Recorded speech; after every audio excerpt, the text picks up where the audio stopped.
Praise the Lord. ஆமென். எத்தனை பேர் சந்தோஷமா இருக்கீங்க? நான் யோசித்து பார்த்தேன், 2098 பிரதரை ஒரு முறை பார்த்துருக்கேன். 99 வந்தனா 2000 வந்தனான்னு தெரியல. பிரதர் இவங்க எய்தாப்பில் மாடியில் நடந்துச்சு மீட்டிங், அப்படி தானே பிரதர்? மாடியில் 2000 வந்தனா 99 தெரில.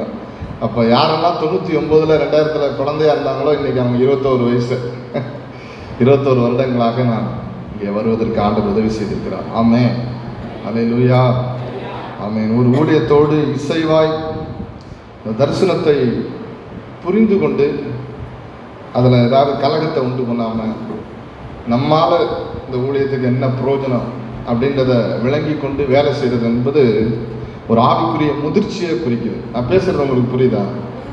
அது ரொம்ப முக்கியம். கர்த்தர் நம்மளை நம்பணும். ரெண்டாவது, மற்றவர்கள் நம்மை, ஆண்டவருடைய பிள்ளைகள் நம்மளை நம்பணும். அப்படிப்பட்ட ஒரு வாழ்க்கையை நடத்துவதை கர்த்தர் விரும்புகிறார். கண்களை மூடி, ஆண்டவரே எங்களோடு பேசும், எங்களை நடத்தும், எங்கள் உள்ளங்கள் திறக்கப்படட்டும், இருதயத்தை திறந்து. அல்லேலூயா. இந்த ஆராதனை வேலையில், இந்த துதி வேலையில், சங்கீத வேலையில் கூட உன் இருதயம் திறக்கப்படாமல் இருந்திருக்கலாம். ஆண்டவரை பார்த்து சொல்லுங்க, இந்த நேரத்திலாவது என் இருதயம் திறக்கப்படட்டும், என்னோடு பேசும் ஆண்டவரே, என்னோடு பேசும். என் இருதயம் திறக்கப்பட்டால் கர்த்தருடைய வார்த்தை இருதயத்திற்குள் வந்து தங்கும். நன்மையும் உண்மையுமான இருதயத்தை என்னிலே சிருஷ்டிக்கும். கேட்போமா? நன்றி ஆண்டவரே, நன்றி நன்றி ஆண்டவரே. என் இருதயத்தை திறந்து விடுங்கப்பா. கேளுங்க, என் இருதயத்தை திறந்து விடுங்க. ஜெபம் பண்ணுங்களேன். உள்ளத்தை திறந்து, வாயை திறந்து, மனதை ஒருநிலைப்படுத்தி ஆண்டவருடைய வார்த்தைக்கு ஸ்தோத்திரம் ஸ்தோத்திரம் ஸ்தோத்திரம். நன்றி அப்பா, நன்றி ராஜா, நன்றி ராஜா, நன்றி நன்றி நன்றி ஆண்டவரே, நன்றி நன்றி நன்றி. நீர் கிருபையுள்ளவர், நீர் கிருபையுள்ளவர், இரக்கம் உள்ளவர். உடைய இரக்கத்தினால் ஹல்லேலூயா நான் வாழ்ந்து கொண்டிருக்கிறேன். ஆவியானவரே, ஆமென், ஹல்லேலூயா. உமக்கு ஸ்தோத்திரம் ஸ்தோத்திரம் ஸ்தோத்திரம் ஸ்தோத்திரம். நன்றி அப்பா. எங்களோடு பேசும் பேசும் பேசும். ஜெபம் செய்யும் போது ஆண்டவா பிரியமானதை இப்போ காட்டும், செய்ய ஆயத்தம். ஆண்டவா பிரியமானதை இப்போ காட்டும், செய்ய ஆயத்தம். மீட்பரை கீழ்ப்படிவோ, மீட்பரை கீழ்ப்படிவோ. அன்புள்ள தகப்பனை, எங்களோடு பேசும். இயேசுவின் நாமத்தில் ஜெபிக்கிறோம் நல்ல பிதாவே, ஆமென். யோசுவாவின் புஸ்தகத்தை எடுத்துக்கொள்வோம். யோசுவாவின் புஸ்தகம் 7ஆம் அதிகாரத்திலிருந்து சில காரியங்கள் எங்களோடு பேசும்படியாக நான் ஆவியானவரால் நடத்தப்பட்டேன். யோசுவாவின் புஸ்தகம் 7ஆம் அதிகாரம். வேதம் என்ன சொல்லுகிறது? நன்றாக கவனிக்க வேண்டும். கர்த்தர் மோசேயை கொண்டு ஆண்டவர் ஆபிரகாமுக்கும் ஈசாக்குக்கும் யாக்கோபுக்கும் வாக்கு பண்ணின அந்த கானான் என்கிற பாலும் தேனும் ஓடுகிற அந்த தேசத்திற்கு இஸ்ரவேல் என்கிற இந்த கூட்டத்தை, கர்த்தருடைய ஜனத்தை ஒரு சொந்த தேசத்திலே கொண்டு போய் கர்த்தர் வைக்கும்படி விரும்பினார். அப்படி அவர்களுக்கு அந்த தேசத்தை வாக்கு பண்ணி காலங்கள் கடந்தாலும் அந்த ஜனங்களை அந்த தேசத்திற்கு நேராக நடத்தி சென்றார். அதெல்லாம் அவங்களுக்கு தெரியும். அப்படி நடத்தி செல்லும் பொழுது மோசே மரித்து போகிறான். யோசுவா அந்த தலைமைத்துவ பொறுப்பை எடுக்கிறான். தொடர்ந்து அவர்களுக்கு முன்பாக வைக்கப்படுகிற எந்த காரியத்தையும் அவர்கள் தாண்டி தங்களுக்கு கொடுக்கப்படுகிற தேவனால் தரப்படும்படி வாக்கு பண்ணப்பட்ட தேசத்தை நோக்கி பிரயாணப்படுகிறார். அப்படி பிரயாணப்படும் பொழுது யோர்தான் அவர்களுக்கு முன்பாக பிளக்கிறது. கர்த்தர் யோர்தானை பிளந்து விட்டார். அடைக்கப்பட்டிருக்கிற எரிகோவை யோசுவாவின் புஸ்தகம் 6ஆம் அதிகாரத்தில் நீங்கள் பார்ப்பீர்களானால் அடைக்கப்பட்டிருந்த எரிகோவை கர்த்தர் அவர்களை நிமித்தம் எரிகோவின் மதிலை உடைத்து அவர்கள் எரிகோவை ஊடுருவி கடந்து செல்வதற்கு கிருபை பாராட்டினார். அப்படி எரிகோவை ஊடுருவி கடந்து செல்லும் பொழுது கர்த்தர் என்ன சொன்னார்? வாசிக்க கேட்போம். யோசுவாவின் புஸ்தகம் 6ஆம் அதிகாரத்தினுடைய 17, 18. ஆனாலும் இந்த பட்டணமும் இதில் உள்ள யாவும் கர்த்தருக்கு சாபத்தீடா இருக்கும். கர்த்தருக்கு இந்த பட்டணத்தில் இருக்கிற ஒவ்வொரு காரியமும் சாபத்தீடா இருக்கும். நாம் அனுப்பின ஆட்களை 18 வாசிங்க. 18 சாபத்தீடானதில் ஏதாகிலும் எடுத்துக் கொள்ளுகிறதினாலே நீங்கள் சாபத்தீடாகாதபடிக்கும். இந்த பட்டணமாகிய எரிகோவில் இருக்கிற சாபத்தீடானதில் ஏதாகிலும் ஒன்றை எடுத்துக் கொள்வதனால் நீங்கள் சாபத்தீடாகாதபடிக்கும் பாளையத்தை சாபத்தீடாக்கி அதை கலங்க பண்ணாதபடிக்கும். இஸ்ரவேலின் முழு பாளையத்தையும் கிட்டத்தட்ட 24 லட்சம் கிட்டத்தட்ட தோராயமாக மனிதர்களை ஒரு மனிதன் சாபத்தீடான ஒன்றை எடுக்கிறதுனால் முழு பாளையம் கலங்க பண்ணாதபடிக்கும் நீங்கள் சாபத்தீடானதற்கு மாத்திரம் எச்சரிக்கையாயிருங்கள். நீங்கள் சாபத்தீடானதற்கு மாத்திரம் எச்சரிக்கையாயிருங்கள். கர்த்தர் சொல்லுகிறார், இந்த எரிகோவில் இருந்து நீ ஏதேனும் ஒன்றை எடுப்பாயானால் அது கர்த்தருக்கு முன்பாக சாபத்தீடாயிருக்கும். நீ ஒரு மனிதனாக அந்த எரிகோவில் இருந்து சாபத்தீடான ஒன்றை எடுத்து நீ மறைத்து வைப்பாயானால் நீ மாத்திரம் பிரச்சனையில அகப்படுவதில்லை, முழு இஸ்ரவேலையும் நீ அசுத்தம் பண்ணி விடுவாய். முழு இஸ்ரவேலுக்கும் சாபத்தை கொண்டு வருவாய், தேவனுடைய கோபத்தை கொண்டு வருவாய். ஆகவே ஒரு மனிதன் செய்கிற தவறு முழு இஸ்ரவேலையும் பாதித்தது. ஒரு மனிதன் செய்கிற தவறு முழு சபையையும் பாதிக்கிறது. ஒரு மனிதன் செய்கிற தவறு முழு குடும்பத்தை பாதிக்கிறது, ஒரு முழு ஐக்கியத்தை பாதிக்கிறது. சகோதரனே, நீங்கள் முக்கியம். அல்லேலூயா. நான் முக்கியம். என்னை கொண்டுதான் தேவன் இந்த பூமியிலே கிரியை செய்ய விரும்புகிறார். என்னை கொண்டு திருச்சபையிலே கர்த்தர் கிரியை செய்ய விரும்புகிறார். என்னை கொண்டு தேவன் குடும்பத்திலே கிரியை செய்ய விரும்புகிறார். நீங்கள் ஒரு மனிதனின் நிமித்தம் உங்கள் குடும்பத்தில் ஆசீர்வாதமும் வரலாம், உங்கள் குடும்பத்தில் தேவனுடைய கோபமும் வரலாம். ஒரு மனிதன் நிமித்தம் சபையிலே ஆசீர்வாதமும் வரலாம், தேவ கோபமும் வரலாம். எத்தனை பேர் ஒத்துக்கிறீங்க? ஆமென். அல்லேலூயா. அப்போஸ்தலர் 27ஆம் அதிகாரத்தை வாசித்து பாருங்கள். 276 பேர் அந்த கப்பல்ல யாத்திரை பண்ணினார்கள். கர்த்தர் சொன்னார், பயங்கரமான அந்த யூரோக்ளித்தோன் என்று சொல்லக்கூடிய அந்த கடும் காற்றிலே அந்த படகு அகப்பட்டு கொண்ட பொழுது அவர்கள் அநேக நாளாய் சூரியனையும் சந்திரனையும் வெளிச்சத்தையும் பார்க்காமல் கலங்கி இருந்த பொழுது வேதம் சொல்லுகிறது, கர்த்தர் பவுலுக்கு தரிசனமாகி சொன்னார், உன் ஒருத்தனின் நிமித்தம் எல்லாருக்கும் நான் தயவு பண்ணுகிறேன். ஆமென். பவுல் என்கிற ஒரு மனிதனின் நிமித்தம் 275 பேர் பிழைத்துக் கொண்டார். ஒரு மனிதன் ஒரு பெரிய கூட்டத்தை பிழைக்க வைக்க முடியும். மரணத்திற்கு பாத்திரவான்களாய் கருதப்பட்ட முடிவு அவ்வளவுதான், மறிக்கதான் போகிறோம், நம்பிக்கை இல்லை, இனி பிழைப்போம் தப்புவோம் என்கிற நம்பிக்கை அற்று போய்விட்டது. ஆனால் பவுல் என்கிற ஒரு மனிதனின் நிமித்தம் கர்த்தர் முழு பிரயாணம் செய்த 275 பேரையும் காப்பாற்றினார். ஆமென். நீங்க ஒருத்தர் நிமித்தம் உங்க குடும்பத்தை கர்த்தர் காப்பாற்றுவார். ஒருத்தர் நிமித்தம் சபையை கர்த்தர் ஆசீர்வதிப்பார், உயர்த்துவார். ஆனால் ஒரு மனிதன் தேவனுக்கு விரோதமாய் பாவம் செய்து சாபத்தீடானதை, கர்த்தருக்கு விரோதமானதை, கர்த்தர் சொன்ன ஒரு காரியத்தை கீழ்ப்படியாமையினாலே அவன் தேவனை விட்டு விலகி அவன் செய்கிற ஒரு பாவத்தின் நிமித்தம் முழு சபையும் முழு குடும்பமும் முழு பிரயாணமும் முழு வாழ்க்கையும் பாதிக்கப்பட்டு போகும். ஆகவே நீங்கள் ஒவ்வொருவரும் கர்த்தருக்கு முக்கியம். ஆமென். நீங்க முதல்ல நினைத்துக் கொள்ள வேண்டும், ஏதோ சபைக்கு நான் வருகிறேன், ஞாயிற்றுக்கிழமை சபையில ஒரு ஓரமா எனக்கு என்று குறிக்கப்பட்ட இடத்துல உட்காருவேன், பாட்டு பாடுவேன், கடந்து போவேன் என்பது அல்ல. உங்களை குறித்து சபையில தேவனுடைய நோக்கம் இருக்கிற ஒவ்வொருவரை குறித்து இந்த சபைக்கு ஒரு நோக்கம் இருக்கிறது, தேவனுக்கு ஒரு நோக்கம் இருக்கிறது. இங்க இருக்கக்கூடிய ஒவ்வொருவரும் இந்த சபையில ஏதோ ஒரு உறுப்பா இருக்கிறீர்கள். ஆமென். ஒரு உறுப்பு துன்பப்பட்டால் எல்லா உறுப்பும் துன்பப்படும், ஒரு உறுப்பு சவுக்கியப்பட்டால் எல்லா உறுப்பும் சவுக்கியப்படும். ஆமென். ஆகவே கர்த்தர் இந்த சபையில உங்களை கொண்டு வந்து வைத்ததற்கு ஒரு நோக்கம் இருக்கிறது. உங்கள் குடும்பத்தில் கர்த்தர் உங்களை ரட்சித்ததற்கு ஒரு நோக்கம் இருக்கிறது. ஆமென். நோக்கத்தை அறியாமல் வாழுகிற மனிதன் வேதனையான மனிதன். அவன் தன்னுடைய வாழ்க்கையும் உருவ குத்தி தன்னை சுற்றி இருக்கிறவர்களையும் கரைபிடித்து தன்னை சுற்றி இருக்கிறவர்களையும் மரணத்திற்கு எடுத்து செல்கிறான். தேவனுடைய நோக்கத்தை புரிந்து தன்னை அர்ப்பணிக்கிற மனிதன் தன்னையும் காத்துக்கொண்டு தன்னை சுற்றிலும் இருக்கிறவர்களையும் ஜீவனுக்கு நேராய் கொண்டு செல்கிறார். ஆமென். அல்லேலூயா. 19ஆம் வசனம், யோசுவாவின் புஸ்தகம் 6ஆம் அதிகாரம் 19ஆம் வசனத்திலே கர்த்தர் சொல்லுகிறார். வாசிக்க கேட்போம்.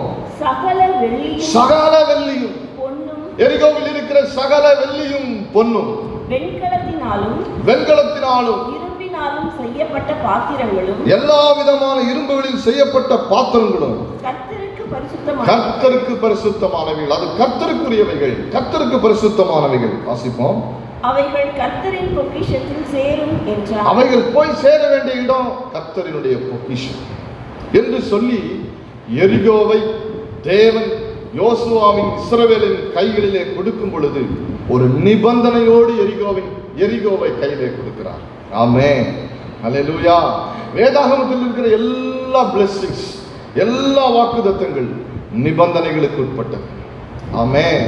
உங்க கையிலே கர்த்தர் கொடுத்திருக்கிற ஒரு காரியம் நிபந்தனைக்கு உட்பட்டது. உங்கள் கையிலே கர்த்தர் கொடுத்திருக்கிற சுகம் நிபந்தனைக்கு உட்பட்டது. உங்கள் கையிலே கர்த்தர் கொடுத்திருக்கிற செழிப்பு நிபந்தனைக்கு உட்பட்டது. உங்கள் கையிலே கர்த்தர் கொடுத்திருக்கிற சகல விதமான எத்தனை காரியங்கள், திறமைகள், தாளந்துகள் எதுவாக இருக்கலாம், அது நிபந்தனைக்கு உட்பட்டது. Conditional blessings. எல்லா வாக்குத்தத்தங்களும் நிபந்தனைக்குட்பட்ட வாக்குத்தத்தங்கள். ஆமென். ஆமென். ஒருவனை பார்த்து கர்த்தர் சொல்வார், உன்னை உயர்த்துவேன், உன்னை ஆசீர்வதிப்பேன், உன்னை நாட்டுவேன், உன்னை மேன்மைப்படுத்துவேன். நிபந்தனைக்குட்படுத்தப்பட்டது. ஆமென். உன்னை இடிப்பேன், உன்னை ஆசீர்வதிக்க மாட்டேன், உன்னை நீக்கி விடுவேன். அது ஒரு நிபந்தனைக்குட்படுத்தப்பட்டது. ஒரு மனிதன் ஆசீர்வதிக்கப்படும் பொழுது அந்த ஆசீர்வாதத்தின் மேலே தன் இருதயத்தை வைத்து ஆசீர்வதிக்கிற கர்த்தரை தனக்கு முன்பாக வைத்து உத்தமமாய் அவரை பின்பற்றினால் அவனுடைய மரண பரியந்தம் கர்த்தர் அவனை நடத்தி அவனை ஆசீர்வாதமான பரம கானானுக்குள்ளே சேர்த்துக் கொள்வான். ஆனால் அந்த மனிதன் அந்த நிபந்தனையை விட்டு விலகி எப்பொழுதும் போல மனம் போல வாழ்ந்து நாம் வாழ்க்கையை நடத்தலாம் என்று சொல்லி தவறாய் தப்பர்த்தம் கொண்டு தன் வாழ்க்கையை நடத்துவான் என்று சொன்னால் வாழ்க்கையிலே கர்த்தர் அவனை நாட்ட மாட்டார். அந்த வாழ்க்கை மிக வேதனையில முடியும். இதுதான் வேதம் முழுவதும் எழுதப்பட்டிருக்கிற சத்தியம். அல்லேலூயா. ஆமென். ஒரு மனிதனால் ஆசீர்வதிக்கப்படுகிறோம், அதே ஒரு மனிதனினாலே நாம் பயங்கரமான பிரச்சனைகளுக்குள்ளே நாம் சிக்குகிறோம். ஒரு மனிதனாகிய ஆதாமினாலே உலகத்துக்குள்ளே பாவம் வந்தது. 2ஆம் ஆதாமாகிய கிறிஸ்துவினாலே உலகத்துக்குள்ளே ஜீவன் வந்தது, ரட்சிப்பு வந்தது. ஆமென். மீண்டும் மீண்டும் நான் உங்களுக்கு சொல்ல விரும்புகிற காரியம், உங்கள் பிரசங்க பீடத்தில் நின்று போதிக்கிற உங்கள் போதகராக இருக்கலாம், அல்லது ஏதோ ஒரு முறை வந்துவிட்டு பிரசங்கம் பண்ணி விட்டு போய்கொண்டிருக்கிற ஒரு கெஸ்ட் பிரீச்சர் என்னை போன்ற நபர்களாக இருக்கலாம், அல்லது இந்த இடத்துல பாட்டு கொயர்ல இருக்கிறவர்கள், அல்லது இந்த சவுண்ட் சிஸ்டத்தை சரி பண்ணுகிறவர்கள், ஏதோ ஒரு விதத்தில், அல்லது நீங்கள் வந்து போகிறவர்கள். இங்க இருக்கிற ஒவ்வொருவரை குறித்து தேவனுக்கு நோக்கம் இருக்கிறது. உங்கள் முடிவுகள் உங்களை மாத்திரம் பாதிப்பதில்லை, இந்த முழு சபையும் பாதிக்கும். ஆமென். உங்கள் குடும்பத்தில் நீங்கள் ஒரு நபராக இருக்கலாம், உங்கள் முடிவு உங்கள் முழு குடும்பத்தை பாதிக்கும். எத்தனை பேர் நான் பேசுறதை யாவரோடு கேட்க வாஞ்சிக்கிறீர்களோ ஆமென் சொல்லலாம். ஆமென். சுத்திகரிப்பை பெற்று நாம் தேவனுடைய பிரசனத்திற்குள்ளே தொடர்ந்து இருப்பதை கர்த்தர் விரும்புகிறார். அல்லேலூயா. இப்படி ஆண்டவர் எரிகோவை நிபந்தனையோடு இஸ்ரவேலருடைய கையிலே கொடுத்தார். நிபந்தனையோடு எரிகோவை சுதந்தரித்தார்கள். ஒரே சந்தோஷம். எரிகோவை சுதந்தரித்த உடனே இஸ்ரவேலர்களுக்கு ஒரே சந்தோஷம். இப்பொழுது யோசுவா என்கிற தலைமை ஸ்தானத்தில் இருக்கிறவன், கானானை நோக்கி நடத்தி சொல்லுகிறவன், அடுத்த லக்கு ஆயி பட்டணம். ஆயி பட்டணத்தை மேற்கொள்ள வேண்டும். ஆயி பட்டணத்தை முறியடித்து அடுத்த இடத்திற்கு போக வேண்டும். கிறிஸ்துவ வாழ்க்கை என்பது முன்னேறி செல்லுகிற வாழ்க்கை. ஆமென். கிறிஸ்துவ வாழ்க்கை என்பது ஏதோ ஒன்றிலே தரித்து விடுகிற வாழ்க்கை அல்ல, ஏதோ ஒன்றிலே கீழே விழுந்து கிடக்கிற வாழ்க்கை அல்ல, எழுந்து ஓடுகிற வாழ்க்கை தான் கிறிஸ்துவ வாழ்க்கை. ஒருவேளை இன்றைக்கு நீ விழுந்து கிடக்கிற நிலைமையில இருக்கலாம். வேதம் சொல்லுகிறது, நீதிமான் 7 தரம் விழுந்தாலும் அவன் திரும்ப எழுந்திருப்பான். சத்துருவே எனக்கு விரோதமாய் சந்தோஷப்படாதே, நான் விழுந்தாலும் எழுந்திருப்பேன். நான் இருளில் நடந்தால் கர்த்தர் எனக்கு வெளிச்சமாய் இருப்பான். வேத சத்தியம். காலை வேளையில ஒருவேளை விழுந்த நிலைமையிலே சோர்ந்து போய் உடைந்து போய் நோக்கம் இல்லாமல் தரிசனத்தை இழந்து இலக்கை இழந்து தேவ அன்பை இழந்து இந்த இடத்திலே உட்கார்ந்து இருக்கலாம். இன்றைக்கு நான் சொல்லுகிறேன், சகோதரனை எழும்பி விடு, சகோதரி எழும்பி விடு, வாலிபனை எழும்பி விடு. எழுந்து நீ போக வேண்டிய பரம கானானை நோக்கி, நீ பெற்றுக்கொள்ளக்கூடிய கிரீடத்தை நோக்கி, உனக்கு முன்பாக வைக்கப்பட்டிருக்கிற இலக்கை நோக்கி நீ தொடர்ந்து பிரயாணம் செய்ய வேண்டும் என்பதை உறுதிப்படுத்திக் கொண்டு உன் அறையை உறுதிப்படுத்தி ஆண்டவரிடத்திலே உன் இருதயத்தை ஊற்றி தேவனின் பக்கமாய் நீ எழும்ப வேண்டும் என்று கர்த்தர் விரும்புகிறார். ஆமென், அல்லேலூயா. அடுத்த லக்கு, அடுத்தது என்ன? இருக்கிற வெற்றியில மிதந்து மிதப்பிலே போய் அமர்ந்து தங்கி விடுவதல்ல கிறிஸ்தவ வாழ்க்கை. மத்தேயு 17ஆம் அதிகாரம் சொல்லுகிறது, இயேசு 3 பேரையும் கூட்டிக் கொண்டு அந்த மோரியா மலைக்கு ஏறி போய் தான் மறுரூபமாகப்படுகிற காட்சியை கண்ட பொழுது மோசேயும் தீர்க்கதரிசி ஆகிய எலியாவும் அவரோடு பேசின அந்த மகிமையான காட்சியை கண்ட பேதுரு சொன்னார், ஆண்டவரே, உமக்கு ஒரு கூடாரம், மோசேக்கு ஒரு கூடாரம், எலியாவுக்கு ஒரு கூடாரம் அமைத்து அங்கேயே தங்கியிருப்போம். மகிமையின் தரிசனம் எங்களை ஈர்க்கிறது, எங்களை மிகவும் பலப்படுத்துகிறது, சந்தோஷப்படுத்துகிறது. இயேசு சொன்னாரோ, போகலாம் பாருங்க. ஆமென். பரலோகத்திலிருந்து சத்தம் வந்தது, இதோ அவருக்கு செவி கொடுங்க. முன்னேறி செல்லுகிற ஒரு வாழ்க்கை. கணுக்கால் அளவிலிருந்து முழங்கால் அளவு, முழங்கால் மட்டத்திலிருந்து இடுப்பளவு, இடுப்பளவிலிருந்து நீச்சலாம். ஆமென், அல்லேலூயா. ஏதோ ஒரு வெற்றியிலே, ஏதோ ஒரு காரியத்திலே நாம் தங்கி விடுவதல்ல, அதிலே தரித்து அதையே பேசிக் கொண்டிருப்பதல்ல. அடுத்து அடுத்து அடுத்து போக வேண்டிய இலக்கை நோக்கி போய்கொண்டே இருப்பது. ஏதோ ஒரு துக்கத்திலே, வெறுமையிலே, வேதனையிலே, கண்ணீரிலே அப்படியே விழுந்து விடுவதல்ல. இன்னும் அடுத்து இதிலிருந்து நாம் எழும்புவோம், இதிலிருந்து நாம் முன்னேறி செல்வோம். கிறிஸ்துவ வாழ்க்கை என்பது முன்னேற்றத்தின் வாழ்க்கை. கரங்களை உயர்த்தி அல்லேலூயா சொல்லுங்க. ஆமென். கடந்த வருஷத்தை காட்டினோம், கடந்த நாட்களை காட்டினோம், ஏன் நேற்றைய காட்டினோம். இன்றைய நாள் உங்களுக்கு மன மகிழ்ச்சி நாளா இருக்க வேண்டும். இன்றைய நாள் ஆண்டவருக்காக வாழ வேண்டும் என்கிற துடிப்பை உங்களுக்குள்ளே உண்டாக்கி கொண்டிருக்க வேண்டும். இன்றைய நாள் ஜெபிப்பதற்கு உங்களுக்குள்ளே அந்த எண்ணத்தை புதுப்பிக்க வேண்டும். இன்றைய நாள் ஆண்டவருக்கு பிரயோஜனப்படுத்த வேண்டும் என்கிற விருப்பத்தை உண்டாக்க வேண்டும். அதுதான் கிறிஸ்தவ வாழ்க்கை. ஆமென், அல்லேலூயா. இன்றைக்கு ஆண்டவர் அதைதான் உங்களோடு என்னோடு அவர் பேச விரும்புகிறார். அடுத்து யோசுவா சொல்லுகிறான், நமக்குடைய இலக்கு தெரிகிறது. அந்த இலக்கு எரிகோவின் வெற்றி அல்ல, ஆயி பட்டணத்தின் வெற்றி. ஆயியை மேற்கொள்ள வேண்டும். கானானுக்குள் போவதற்கு ஆயியை மேற்கொள்வது அடுத்த இலக்கு. ஆமென், அல்லேலூயா. வேதம் என்ன சொல்லுகிறது? அடுத்த இலக்குக்கு அவர்கள் போகிறார்கள். கூட இருக்கிற நபர்கள் எல்லாரும் சொல்லுகிறார்கள், ஆயியை போய் வேவு பார்க்க அவர்கள் ஆட்களை அனுப்புகிறார். ஆயியை பார்த்து வந்து சொல்லுகிறவர்கள் என்ன சொல்லுகிறார்கள்? ஏறக்குறைய 2000-3000 பேர் போனால் போதும், ஆயியை முறியடிக்கலாம். எல்லா ஜனங்களையும் நாம் வேதனைப்படுத்தி கூட்டிக் கொண்டு போக வேண்டிய அவசியம் இல்லை. ஆயியை முறியடிப்பதற்கு 2000-3000 ஜனங்கள் போதும். எஸ்டிமேட் கொடுக்கிறார், 3000 பேர் மேக்சிமம் போதும். ஆனால் கர்த்தர் அவர்களோடு இருந்தது உண்மைதான். எரிகோ வரைக்கும் கர்த்தர் அவர்களுக்கு கொடுத்திருக்கிற வாக்குத்தத்தங்கள் எல்லாம் உண்மைதான், எரிகோ வரைக்கும். ஆமென். ஆனால் என்ன நடக்கிறது? இப்பொழுது அவர்கள் புறப்பட்டு போய் ஆயியை அவர்கள் வளைந்து கொண்டு ஆயிக்கு விரோதமாய் அவர்கள் யுத்தம் செய்யும் பொழுது வேதம் சொல்லுகிறது, ஆயியை விட்டு அவர்கள் முறிந்தோடினார்கள், தோற்று போனார்கள். அவர்கள் மீண்டும் தோற்கடிக்கப்பட்டு துரத்தப்பட்டார்கள். வேதம் அப்படி சொல்லுகிறது. என்ன நடந்தது தெரியல, ஏதோ ஒன்று நடந்து விட்டது.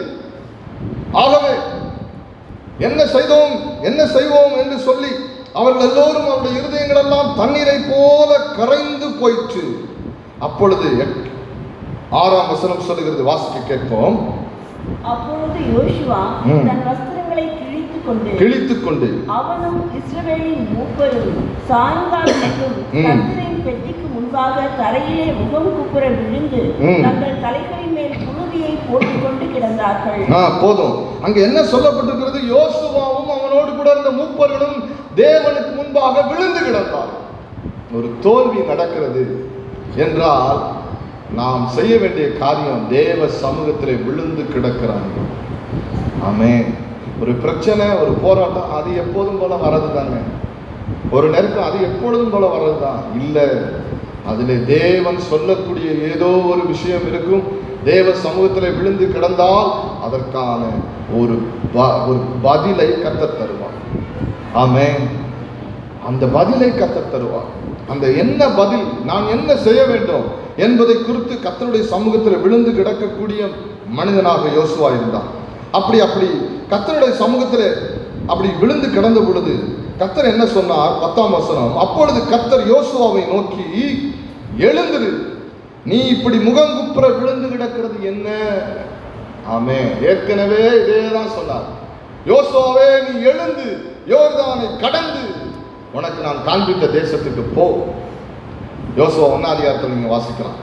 அதே போல ஆண்டவர் மீண்டும் சொல்லுகிறார், எழுந்திரு, நீ விழுந்து கிடக்கிறது என்ன? இன்றைக்கு பகல் இந்த கூட்டத்தை பார்த்து, சபையில் இருக்கிற உங்களை பார்த்து பரிசுத்த ஆவியானவர் சொல்லுகிறார், எழுந்திரு என் மகனே, மகளே, எழுந்திரு, நீ முகங்குப்புற விழுந்து கிடக்கிறது என்ன?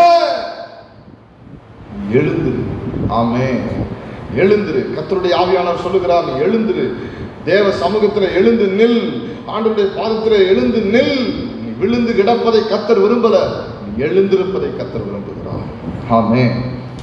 அப்படி சொல்லிட்டு 11ஆம் வசனத்தில் சொல்லுகிறார், இஸ்ரவேலர் பாவம் செய்தார். ஆமென். இஸ்ரவேலர் பாவம் செய்யல. எத்தனை பேர் ஒத்துக்கிறீங்க இஸ்ரவேலர் பாவம் செய்தார்களா? இல்ல. யார் பாவம் செய்தார்கள்? ஆகான் என்கிற ஒரு மனிதன் பாவம் செய்தார். ஏன் அந்த காரியத்தை கர்த்தர் இஸ்ரவேலர்கள் பாவம் செய்ததாக பார்க்கிறார்? அந்த ஆகான் என்கிற ஒரு மனிதன் செய்த பாவம் இஸ்ரவேலுக்கு தெரியாது, யோசுவாவுக்கு தெரியாது. ஆனால் கர்த்தர் யோசுவாவுக்கு அதை காண்பித்துக் கொடுக்கிறார். நல்லா தெரிஞ்சுக்கொள்ளுங்க. சபைக்கு வருவது, ஆவிக்குரிய வாழ்க்கை என்பது, கிறிஸ்தவ வாழ்க்கை என்பது ஏதோ கையை தட்டி பாட்டை பாடி வேத வசனத்தை வாசித்து சத்தியத்தை கேட்டுட்டு காணிக்கை கொடுத்துட்டு போகிற வாழ்க்கை அல்ல. தலைமைத்துவ வாழ்க்கை, தலைமைத்துவம் என்பது ஏதோ நான் ஊழியம் செய்கிறேன், இந்த ஊழியெல்லாம் செய்கிறேன் என்று சொல்லிவிட்டு 5-6 ஊழியங்களை அப்படியே ஆர்டர் பண்ணுவது அல்ல. ஜெபிக்கும் போது தேவ சமூகத்திலிருந்து உனக்கு பதில் வர வேண்டும். உன்னுடைய காதுகள் திறந்திருக்க வேண்டும். தேவன் உன்னோடு கூட எந்த காரியத்தை குறித்தாவது பேச வேண்டும். தேவ சத்தத்தை கேட்கிற மனுஷனாக இருந்தாலும் குடும்பம் பிழைக்கும், சபை பிழைக்கும், உன்னுடைய ஊழியம் பிழைக்கும், உன்னுடைய வாழ்க்கை பிழைக்கும். நான் பேசுறது எத்தனை பேர் ஆமென் சொல்ல முடியும்? ஆமென். தேவ சத்தத்தை கேட்கிற மனிதர்கள் இன்றைக்கு தேவை இருக்கிறாங்க. அதனாலதான் இன்னைக்கு சபை பாதாளத்தின் வாசல்கள் மேற்கொள்ளக்கூடாதபடி சபை இந்த பூமியில அசைவாடி முன்னேறி போய்கொண்டே இருக்கு. தேவ சத்தத்தை கேட்கிற மனிதர்களை இந்த உலகம் தேடிக்கொண்டே இருக்கிறது. இந்த குடும்பத்தில் நீ எவ்வளவு சம்பாதிக்கிறாய் என்பது முக்கியம் அல்ல, எவ்வளவு கனம் பெற்றவனாய் இருக்கிறாய் என்பது முக்கியம் அல்ல, எவ்வளவு சொத்து சேர்த்தவனாய் இருக்கிறாய், திறமை உள்ளவனாய் இருக்கிறாய் என்பது முக்கியம் அல்ல, தேவ சத்தம் உனக்குள் இருக்கிறதா என்பது முக்கியம். ஆமென். அப்போஸ்தலர் 27ஆம் அதிகாரத்திலே பவுல் என்கிற ஒரு கைதி, ஆனால் அந்த பவுல் கைதியாக இருந்தாலும் கூட அந்த 276 பேர்ல பவுல் என்கிற ஒரே ஒரு மனிதனுக்கு மாத்திரம் தேவ சத்தம் தொனித்தது. ஆமென். எத்தனை பேர் ஒத்துக்கிறீங்க? ஆமென். உங்க வீட்டில் உங்க நெருக்கத்தில் தேவ சமூகத்தில் போய் ஒரு பதிலை எடுத்துக்கொண்டு நீங்கள் வீட்டிற்கு வருவீர்களானா நீங்கள் தான் ஆசீர்வதிக்கப்பட்ட பாத்திரம். குடும்பத்தில் எதிர்பார்க்கக்கூடிய பாத்திரம் நீங்க தான். ஆமென். சபை எவ்வளவு விமர்சனம், சபைக்கு விரோதமா எத்தனை பேச்சு, பொதுவா சொல்றேன், ஊழியக்காரனுக்கு விரோதமா எத்தனை பேச்சு. ஆனால் சபை என்கிற குடும்பத்துல தெளிவாய் கர்த்தருடைய வார்த்தை எடுத்துக்கொண்டு கர்த்தர் இதை பேசினார் பிரதர், பாஸ்டர் இதை பேசினார் என்று சொல்லுகிற எத்தனை விசுவாசிகள் உண்டு சொல்ல முடியுமா? உட்கார்ந்து யோசிச்சு இது அதுன்னு சொல்ற ஆட்களை நான் சொல்லல. தேவ சமூகத்தில் விழுந்து கிடந்து சொல்லுகிறவர்களை கர்த்தர் தேடுகிறார். ஆமென். ஆமென். திருச்சியில ஒரு ஊழியக்காரர் உண்டு, அவரை ரொம்ப வருஷம் எனக்கு பழக்கம். டிசம்பர் மாதம் அவருடைய மனைவி மரிச்சிட்டாங்க. எப்போ மரிச்சாங்கன்னா சண்டே மரிச்சிட்டாங்க. உடனே அவர் யாருக்குமே சொல்லலை. அவருடைய பெட்ரூம்லேயே அவங்கள அழகா படுக்க வச்சுட்டு சர்ச் நடத்துறாரு. வீட்டு மேலே சர்ச் நடத்துறாரு. வந்த ஒரே ஒரு 1-2 எல்டர்ஸ்க்கு மாத்திரம் இந்த மாதிரி என் மனைவி மரிச்சிட்டாங்க, அமைதலாக இருங்க, ஆராதனை நடத்துனதுக்கப்புறம் பார்த்துக்கலாம். ஆராதனை முடிஞ்சோடனே சொல்கிறாங்க, எல்லாரும் கதறிட்டாங்க விசுவாசம். யோசித்து பாருங்க, நீங்கள் அந்த இடத்துல உங்களை வச்சு யோசித்து பாருங்க, என்னை வச்சு நான் யோசித்து பார்த்தேன். ரொம்ப ரொம்ப கடினம். அவ்வளோ எதுக்கு இதை சொன்னால், வைராக்கியமான மனிதன், நல்ல ஜெபிக்கிற மனுஷன், நல்லா ஜெபிப்பார், எனக்கு நல்லா தெரியும். நல்லா ஜெபிக்கிற மனுஷன், நல்ல வைராக்கியம். ரொம்ப நாள் அவரோடு இருக்கிற தொடர்பு எனக்கு இல்லை. அவர் இறந்த செய்தி எனக்கு தெரியாது. அப்போ இறந்து போயிட்டாருன்னு தெரியும். 3 நாள் கழிச்சு தான் எனக்கு தகவல் கிடச்சிச்சு. அப்புறம் இன்னொரு ஊழியக்காரர் மரித்து போய்விட்டார். அந்த டெத்தில் நான் அவரை பார்த்தேன், அவரை துக்கம் விசாரித்தேன். ரொம்ப நேரம் அவரோட பேசிகிட்டு இருந்தேன். அப்போ என்ன பண்ண போகிறீங்க, எப்படி தனிமையாக இருப்பீங்களே, கஷ்டமாக இருக்கு. ஏன்னா அவருக்கு 2 பிள்ளைகள், 2 பேருமே அதாவது ஆர்சியில் ஒரு பெரிய மாற்றத்தை உண்டாக்கணும்னு ஏர்லி டேஸ், தொடக்க காலத்தில் 2 பிள்ளைகளையும் அப்படி மோட்டிவேட் பண்ணி, ஒரு பையன் ஃபாதராக போயிட்டார், ஃபாதராக இருக்கார். இன்னொரு பொண்ணு சிஸ்டராக இருக்காங்க. 2 பேருமே ஃபாதர் சிஸ்டர்ஸ். வைராக்கியமான ஒரு ஆள், அதுக்காக சொல்கிறேன். அம்ஸ்டர். இப்போ அவர் தனியாக இருக்கிறார், மனைவி இல்லை. என்ன செய்வீங்கன்னா, கான்வென்ட்டுக்கு எழுதி கொடுத்துட்டேன் என்னுடைய இடத்த, சர்ச்சை டிஸ்டர்ப் பண்ணக்கூடாது, அதுக்கப்புறம் உங்களுடைய சர்ச்சை உங்களுக்கு எடுத்துக்கலாம் அப்படின்ட்டேன் என்னுடைய லைஃபுக்கு அப்புறம் அப்படின்னு சொன்னார். அது வரைக்கும் இந்த குடும்பம், இந்த சபையில் இருக்கிற இந்த குடும்பம் வந்து இந்த ப்ரொசீஜர் ஆஃப்டர் எலெக்ஷன் நான் செய்வேன், அப்புறம் அவங்க வீட்டுக்கு வந்துடுவாங்க, மாடிக்கு நான் போயிடுவேன் அப்படின்னாரு. அது அவருடைய தனிப்பட்ட காரியம், அதுக்குள்ளே நான் போகலை. என்னை கவனிக்கிறீங்களா? ஒரு அல்லேலூயா சொல்லலாம், இந்த சத்தமா? இப்போ அதை கேட்டு வச்சுக்கிட்டேன், காதில் வாங்கி வச்சுக்கிட்டேன், விட்டுச்சு, நானும் மறந்துட்டேன். இப்போ ஒரு நாள் மார்ச் மாதம் beginning, mid of the March என்று நினைக்கிறேன், என் ஆவியில் ஒரு ஏவுதல், அவரை பார்க்கணும் சொல்லி அவர் வீட்டை 9 வருஷத்துக்கு முன்னாடி போனது கண்டுபிடிச்சி போயிட்டா. அவர் கூப்பிட்டோன்னா அவர் வந்தார், தனியாக இருந்தார். கொஞ்ச நேரம் உட்காந்துருந்தேன். அப்புறம் என்ன, எப்படி சாப்பிட்றீங்க, யாரை சமைச்சு கொடுக்குறாங்களா? இல்லை, நானே காலையிலே சோறு செஞ்சு காலையில், மதியானம், நைட்டு 3 வேளையும் சாப்பிடுவேன். அவர் சாப்பாடுங்க அவ்வளோ இம்பார்ட்டன்ஸ் கொடுக்க மாட்டார், எனக்கு நல்லா தெரியும். நைட்டு கொஞ்சோண்டு ஃப்ரூட்டோடு சேர்த்து மீதி இருக்கிற சாப்பாடை அப்படியே தண்ணி கரைச்சி சாப்பிடுவேன். அந்த அளவுக்கு இருக்கிற மனிதன். கொஞ்ச நேரம் பேசணும், எல்லாத்தையும் பேசிட்டு அவர் சொன்னார், எவ்வளோ பேர் டெத்துக்கு கொஞ்சம் பேர் வந்தாங்க, அதுக்கப்புறம் யாருமே வரல, ஆனால் இந்த மாதிரி வந்து ஃபஸ்ட்டு நீங்கள் தான் விசாரிக்கிறீங்க, வந்து என்னை விசாரிச்சுட்டு போகிறீங்க அப்படின்னு சொன்னார். சரி ஜெபம் பண்ணலாம் அப்படின்னு சொல்லிட்டு 2 பேரும் முழங்காலில் நின்னோம். நல்ல தெளிவான ஊழியக்காரர். அப்போ ஆண்டவர் எனக்கு 2 தரிசனங்களை காண்பித்தார். ஒன்று, கர்த்தர் சொன்னார், உன் அறையை கட்டிக்கொண்டு நீ ஓட வேண்டிய காலம் இது அப்படின்னு சொல்லி எனக்கு ஆண்டவர் அதை விளங்க பண்ணி அதை தரிசனமாக காண்பிக்கிறார். எலியா ஆகாப்பின் ரதத்திற்கு முன்பாக ஓடினதை போல நீ ஓடுகிற காலம் இது. ஃபர்ஸ்ட். 2வது, முழங்கால நிற்கிறார் அவர். பயங்கரமான ஒரு ட்ரை லேண்டு, ஒரு வறண்ட ஒரு பூமி. அப்படியே மண்ணெல்லாம் வந்து எப்படி இருக்குது அப்படின்னா ட்ரை லேண்டில் இருக்குது, வெடிச்சில்ல, அப்படியே அந்த செம்மண் அப்படியே மேலே படர்ந்து இருந்தால் அப்படி இருக்கும், அது மாதிரி இருக்குது. அவர் கண்கள்லேருந்து தண்ணீர் விழுகிறது.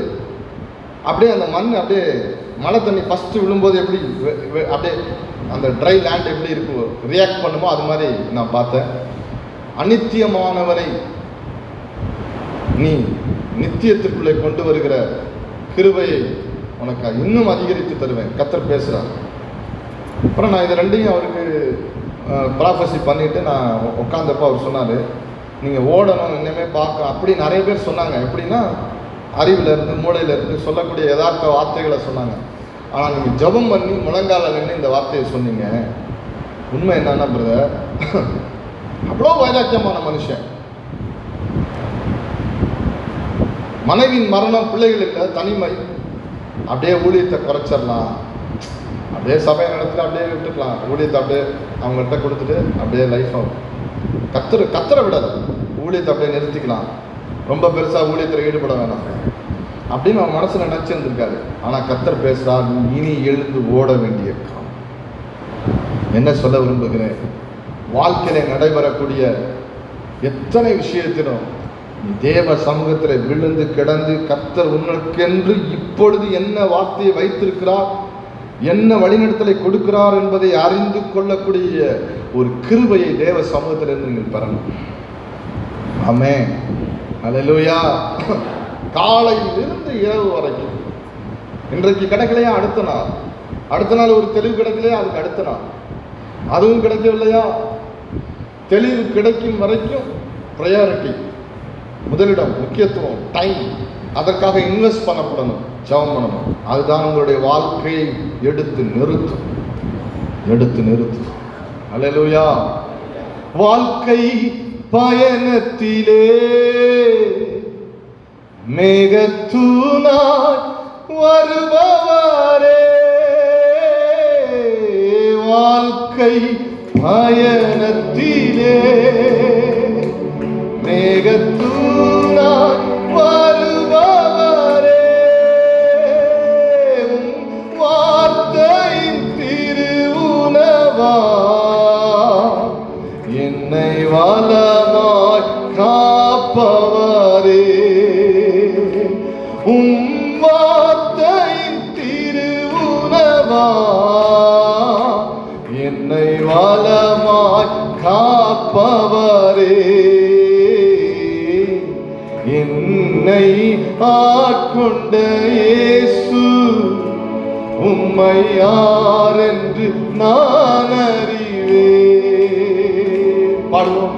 என்னை ஆட்கொண்ட இயேசு உம்மை யாரென்று நான் அறிவேன். உண்மையுள்ளவரே, உண்மை உள்ளவரே,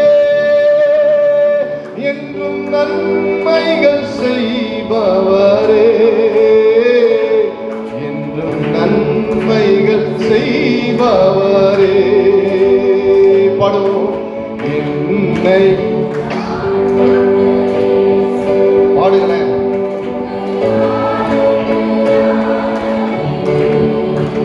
என்னை ஆட்கொண்ட இயேசு உம்மை யாரென்று நான் அறிவேன். தேவ சமூகத்தில் விழுந்து கிடக்கும் போதுதான் கர்த்தர் நமக்கென்று வைத்திருக்கிற திட்டத்தை நாம் விளங்கிக் கொள்ளணும். யோசுவாவை பார்த்து கர்த்தர் சொல்லுகிறார், யோசுவாவே, இஸ்ரவேல் எல்லோரும் பாவம் செய்தார்கள். ஆனால் யோசுவா 7:18 சொல்லப்பட்டிருக்கிறது, ஆகான் என்கிற ஒரு மனிதன் தான் பாவம் செய்கிறான். ஆனால் கர்த்தர் சொல்லுகிறார், சாபத்தீடானதை ஆகான் செய்தபடினால் முழு இஸ்ரவேலையும் சாபத்தீடாக்கி விட்டான். Amen. Social responsibility, family responsibility and church responsibility. ஒரு மனிதனாய் பரலோகத்திற்கும் போக முடியாது, ஒரு மனிதனாய் நரகத்திற்கும் போக முடியாது. ஆமென். உங்களுக்கும் எனக்கும் ஒரு சமுதாயத்தின் பொறுப்பு இருக்கிறது. உங்களுக்கும் எனக்கும் சபைக்குரிய பொறுப்பு இருக்கிறது. உங்களுக்கும் எனக்கும் குடும்பத்திற்குரிய பொறுப்பு இருக்கிறது. எந்த மனிதன் தனி மனிதனுக்குரிய பொறுப்பை கையிலே உக்ரானத்துவத்தை எடுக்க அறிந்திருக்கிறானோ அவன் தான் சபைக்குரிய பொறுப்பை எடுக்கிறதற்கு தகுதி பெற்றவன். எந்த மனிதன் தனி மனிதனுக்குரிய உக்ரானத்துவத்திற்குரிய பொறுப்பை எடுக்கிறானோ அவன் தான் சமுதாயத்திற்குரிய பொறுப்பை எடுக்க தெரிந்தவன், குடும்பத்திற்குரிய பொறுப்பை எடுக்க தெரிந்தவன். ஆமென். பொறுப்பில்லாமல் சபைக்கு வந்து போய்க் கொண்டிருக்கிற ஒரு வாழ்க்கை உங்களுக்கு இருக்குமானால் இன்றைக்கு நீங்கள் மனம் திரும்ப வேண்டும் என்று கர்த்தர் சொல்லுகிறார். சகோதரனே, சகோதரியே, ஒரு ஊழியக்காரனாய் தனிப்பட்ட விதமாய் உன்னோடு பேசுகிறேன். ஏதோ இன்றைக்கு வந்தேன், முடிந்தது, மதியானம் போய் சாப்பிடுவேன், ரெஸ்ட் எடுப்பேன், அடுத்த நாள் as usual Monday, next Sunday I will come and gather the church. நான் ஏதோ சபையில் கும்பலை கூடுவதை போல வந்து கூடிவிட்டு கடந்து போவேன் என்று நினைப்பீர்களானால் இன்றைக்கு உங்களுடைய லக்கு மாறட்டும், உங்கள் தரிசனம் மாறட்டும், உங்களுடைய பிரையாரிட்டி மாறட்டும். பரிசுத்த ஆவியானவர் சொல்லுகிறார், தனி மனிதனுடைய உக்ரானத்துவத்தை நீ எடுக்காத வரைக்கும் நீ சபையில் இருந்து பிரயோஜனம் இல்லை.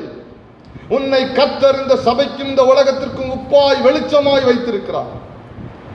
ஏதோ சபையை 10 பேர் நடத்துறாங்க, பாஸ்டர் பொறுப்பெடுத்துக்குவாரு, அவர் வருவார், அவரே நமக்கு சானிடைசர் கொடுப்பார், கையை தேய்ப்பார், நம்ம வருவோம், எனக்கு என்னன்னு போவோம். இல்லை, அவர் ஏதோ பிரசங்கம் பண்ணுறார், அந்த பிரசங்கத்தை கேட்டோம், அதில் 2 வார்த்தை பிடிச்சிருந்துச்சு, 4 வார்த்தை பிடிக்கல, 4 பேர்கிட்ட பேசுகிறோம், கடந்து போனோம். இதான் நடக்குது. அதனால சொல்றேன், இங்க நடக்குதான்னு எனக்கு தெரியாது. அல்லேலூயா. 21 வருடமா நான் சபைக்கு வரேன். நான் பிரதர்கிட்ட என்ன பிரதர்னு கேட்டதும் கிடையாது, அவங்களும் என்கிட்ட சொன்னதும் கிடையாது. இதுதான் உண்மை. நீங்க நம்புறீங்களோ நம்பலையோ, அதை பத்தி எனக்கு கவலை இல்லை. அல்லேலூயா. நான் ஆண்டவருடைய வார்த்தையை கொடுக்கறதுக்கு வந்திருக்கிறேன். வார்த்தை 2 புறம் இருபுறம் உள்ள கருக்குள்ள பட்டயம். நான் பிரசங்கம் பண்ணும்போது என்னையும் சீர்தூக்கி தான் எந்த பிரசங்கத்தையும் இத்தனை ஆண்டுகள் பண்ணியிருக்கேன். ஆமே. அல்லேலூயா. அல்லேலூயா. ஆமே. ரவி சகரியாவை குறித்து எத்தனை பேருக்கு ரவி சகரியாஸ் தெரியும்னு தெரியல. எத்தனை பேருக்கு தெரியும்? ஒருத்தர் தான் தெரியுது. ஏன்னா இன்டலெக்சுவல். அவர் ஒரு எதிர்கேள்வி கேட்கிற மற்றவர்களுக்கு மத்தியிலே இயேசு கிறிஸ்து தான் தெய்வம் என்பதை நிரூபிக்கிற ஒரு மனிதர். பெரிய பேர், அமெரிக்க தேசத்தில் பெரிய பேர். இறந்து போயிட்டார் கேன்சர்ல. லாஸ்ட் இயர் அவருடைய பரியலுக்கு அமெரிக்க நாட்டின் துணை ஜனாதிபதி வந்து அட்டன் பண்றாரு. அவர் பேசுறாரு. ஆனால் அவரை பற்றி இன்றைக்கு அவங்களுடைய ஊழியத்திலேயே ஒரு இன்வெஸ்டிகேஷன் டிபார்ட்மெண்ட்டை வச்சு எடுத்ததில் அவருடைய வாழ்க்கை தாறுமாறா இருந்திருக்கிறது. அவருடைய தனிப்பட்ட வாழ்க்கை அவ்வளோ திருப்திகரமாக இல்லை. அதை பேசுறதுக்கு கூட எனக்கு வேதனையாக இருக்குது. அதை ஆராய்வதற்கு நமக்கு அவசியம் இல்லை. என்ன இதிலிருந்து பாடம் என்று சொன்னால், ஆண்டவரே, நான் ஒரு நாளும் கிருபையை இழந்து, மகிமையை இழந்து, அழைப்பை இழந்து, எனக்கு கொடுக்கப்பட்டிருக்கிற பரம காணானை இழந்து நான் நரகத்திற்கு போக விரும்பலை. பிலிகிரகாமை குறித்து நான் கேள்விப்பட்டேன். ஊழியர்கள் விழுந்து போகும் பொழுதெல்லாம் பிலிகிரகாம் போய் தேவ சமூகத்தில் போய் ஜெபம் பண்ணுவாராம். ஆண்டவரே, இப்படி ஒரு பாவத்தில் நான் சிக்கிடக்கூடாது ஆண்டவரே. ஆமே. அல்லேலூயா. மிகுந்த கவனத்தோடு வாழக்கூடிய காலம் இது. ஆமே. மிகுந்த ஞானத்தோடு, மிகுந்த பொறுப்போடு. சகோதரனே, சகோதரிய, மேலே ஒரு பெரிய பொறுப்பு இருக்குது. சொல்லுங்க, எத்தனை பேர் சொல்லுவீங்க, என் மேலே ஒரு பெரிய பொறுப்பு இருக்குது. என் மேலே தேவன் ஒரு பெரிய எதிர்பார்ப்பை வைத்திருக்கிறார். ஆமென். தேவன் என் மேலே ஒரு பெரிய எதிர்பார்ப்பை வைத்ததுனால கொண்டு வந்து இந்த சபைக்குள்ளே கொண்டாந்து என்னை கொண்டாந்து விட்டுருக்கார். என்னை எப்படி மாற்றுவார் தெரியாது. இன்றைய தினம் இந்த பெந்தகோஸ்தே பேரொளி என்கிற ஜனவரி மாதம் மேகசின் நான் சும்மா அப்படியே ரீட் பண்ணேன் நேற்று. சும்மா அதில் சாட்சி ஒன்று வரும், அது எனக்கு ரொம்ப பிடிக்கும், அதனால் ரீட் பண்ணேன். சின்ன வயதிலிருந்தே இயேசுவை பற்றி அறியாத இந்து குடும்பத்தில் சடங்காச்சாரங்களோடு வளர்ந்த ஒரு பெண். கிறிஸ்தவங்களை பிடிக்காது. அப்படி இருக்கிற ஒரு பெண் யதார்த்தமாக ஃப்ரெண்டு வீட்டுக்கு போகிறா. ஃப்ரெண்டோட ஃப்ரெண்டு வீட்டுக்கு போகிறா. ஃப்ரெண்டோட ஃப்ரெண்டு வீட்டில் அவளுக்கு சுவிசேஷன் சொல்லப்படுது. அப்படி சுவிசேஷன் சொல்லப்படும் பொழுது அவள் ரொம்ப பக்தி. இயேசுதான் தெய்வம் என்று சொன்ன உடனே அவள் டிஸ்டர்ப் ஆகிறா. அப்போ அவருடைய ஓட்டங்கள் கடவுள்னு ஒருத்தர் இருந்தால் அவர் யார் அப்படின்ற ஏக்கம். ஒரு நாள் ஆண்டவர் தரிசனத்தில் தன்னை அவளுக்கு வெளிப்படுத்தி நான் தான் தெய்வம், உனக்காக நான் தான் அடிக்கப்பட்டேன் அப்படின்னு சொல்கிறான். இப்போ ஆண்டவர் சொல்கிறாரு, நீ இந்த ஒரு சபையை காண்பித்து, டிபிஎம் சர்ச்சை காண்பித்து நீ போ அப்படின்னு சொல்கிறாரு. போகிறா. அவங்க நடக்கிற காரியம் எல்லாரும் ஆவியில் நிறைஞ்சு அந்நிய பாஷை பேசி அப்படி சத்தமாக ஜெபிக்கிறது இவளுக்கு பிடிக்கல. அதனால் அவள் அந்த சர்ச்சுக்கு போகல. ஒரு உலக பிரகாரமான வாழ்க்கை வாழ ஆரம்பிக்கிறார். கை நிறைய சம்பாதிக்கிறா, உலக பிரகாரமான வாழ்க்கை. ஆனால் இயேசுவை மறக்கலை. அவர் ஒரு ஓரத்தில் இருக்கார். ஆனால் ஒரு குறிப்பிட்ட நாளில் தேவன் மீண்டும் அவளுடைய தோல்வியின் காலத்தில் மீண்டும் அவளை தொட்டு கர்த்தரின் பக்கமாக அவள் திரும்பும் பொழுது அவளுக்கு ஒரு தரிசனம் காட்டப்படுகிறது. அந்த தரிசனத்தில் நரகத்திற்கு நேராக போகிறவர்களை ஒரு வெண் வஸ்திரத்தை தரித்து கொண்டு அந்த திருச்சபையில் இருக்கக்கூடிய ஊழியக்காரர்களோடு கூட சேர்ந்து காப்பாற்றுகிறதை போல தரிசனத்தை அவள் பார்க்கிறாள். அன்றைக்கு அந்த தரிசனத்துக்கு தன்னை ஒப்பு கொடுத்து இன்னைக்கு அவங்க ஊழியக்காரையா ஆந்திராவில் இருக்கிறார். ஆமே. எதை சொல்றேன் தெரியுமா? ஒரு தனி நபர் என்ன காரியத்திற்காக தேவன் அவனை பிடிப்பார், அவளை பிடிப்பார் என்று உங்களுக்கு எனக்கும் தெரியாது. நீங்க எந்த இடத்துல உட்கார்ந்துருக்கலாம். உங்களை எதற்கு ஆண்டவர் பிடிச்சிருக்காருன்னு யாருக்குமே தெரியாது. உங்களுக்கும் தெரியாது, ஊழியக்காரனுக்கும் தெரியாது. ஒரு குறிப்பிட்ட காலம் ஆனால் நீங்கள் ஆண்டவருடைய சமூகத்தில் ஒப்பு கொடுக்க நான் நினச்சேன்னா நான் ஒரு ஊழியக்காரனாக வருவேன்னு நினச்சதே இல்லை. ஆனால் கர்த்தர் என்னை ஊழியக்காரனாக அழைத்தார். 16 ஆண்டுகள் முழு நேர ஊழியத்தில் ஓடிடுச்சு. 26 ஆண்டுகள் ரட்சிக்கப்பட்டாச்சு. கர்த்தர் இம்மட்டும் நடத்துகிறார். ஹல்லேலூயா, ஆமென். சகோதரனே, உன்னை குறித்து தேவனுக்கு ஒரு பெரிய நோக்கம் இருக்கிறது. சகோதரி, சின்ன பிள்ளை, வாலிப தம்பி, தங்கச்சி, உன்னை குறித்து தேவனுக்கு ஒரு பெரிய நோக்கம் இருக்கிறது. உக்கிரானத்துவத்தை எடுத்துக்கொள், பொறுப்பை உணர்ந்து கொள். திருச்சபைக்கு வந்தோம் போனோம், குடும்பத்தில் ஏதோ வந்தோம் போனோம், காணிக்கை செலுத்துகிறோம், வீட்டில் மளிகை ஜாமான் வாங்கி போட்டோம், எல்லாத்தையும் வசதியாக சம்பிரதாயமாக வைத்திருக்கிறோம், என்னால் முடிஞ்சதை செய்திருக்கிறேன் என்பதிலே திருப்திப்பட்டு விடாதே. ஞாயிற்றுக்கிழமை ஆராதனைக்கு போகிறேன் என்பதில் திருப்திப்பட்டு விடாது. காணிக்கை செலுத்துகிறேன், திருப்திப்பட்டு விடாது. உன்னை குறித்து ஒரு பெரிய நோக்கம் இருக்கிறது.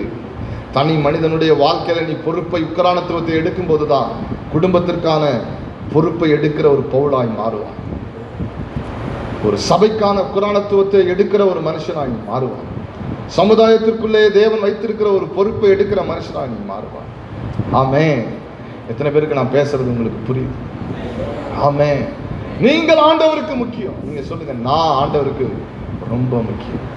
சொல்லுங்க, நான் ஆண்டவருக்கு ரொம்ப முக்கியம். என்னை குறித்து தேவனுக்கு ஒரு பெரிய நோக்கம் இருக்குது. ஆமென், அல்லேலூயா. அந்த நோக்கத்தை புரியாமல் இந்த ஆகாம் ஒரு பாவம் செஞ்சான். அது அவனோட போகல, முழு இஸ்ரவேலையும் சாபத்திடா மாத்திருச்சு. ஆமென். முழு இஸ்ரவேலையும் சாபத்திடா மாத்திருச்சு. 11ஆம் வசனம் வாசிக்க கேட்போம். இஸ்ரவேலர் பாவம் செய்தார்கள், நான் அவர்களுக்கு கட்டளையிட்ட என் உடன்படிக்கையை மீறினார்கள். என் உடன்படிக்கை அவர்கள் மீறினார்கள்.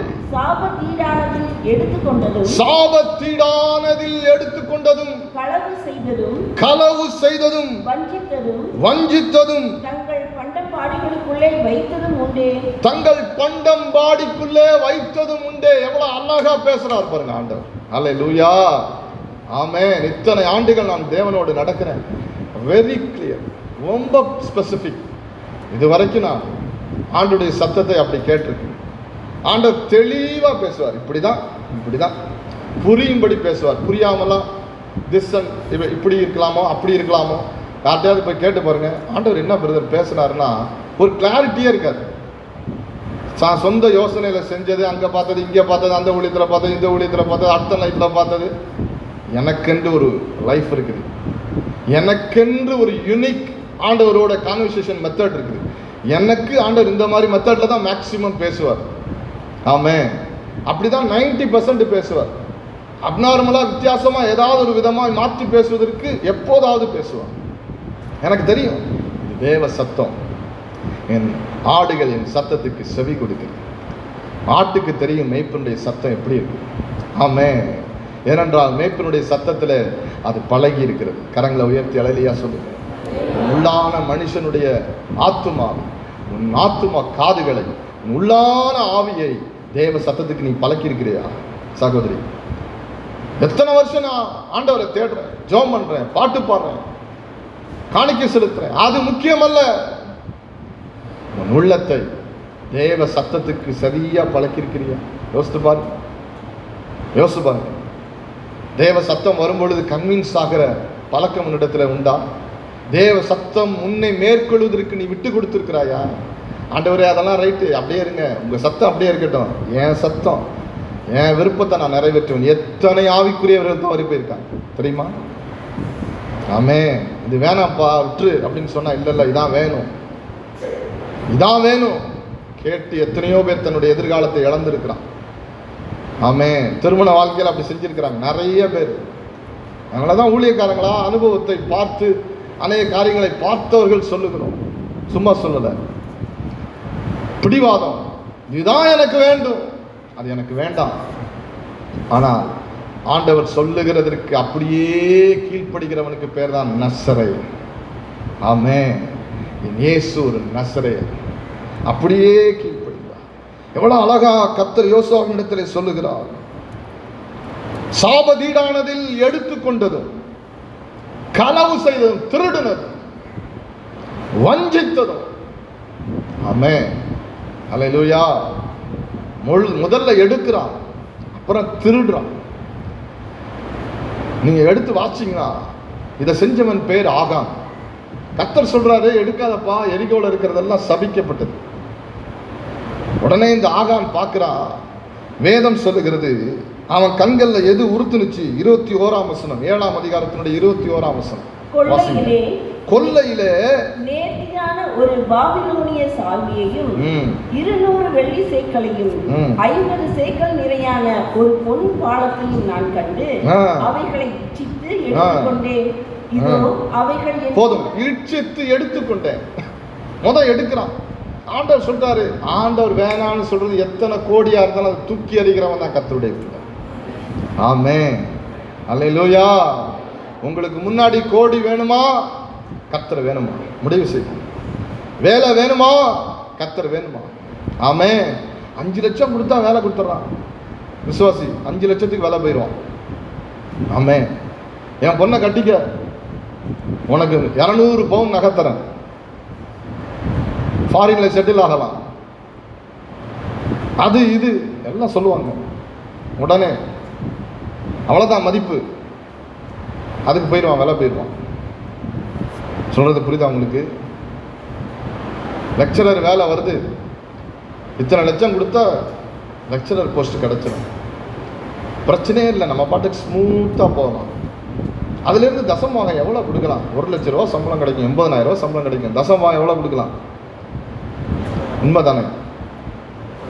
யோசித்து பாருங்க.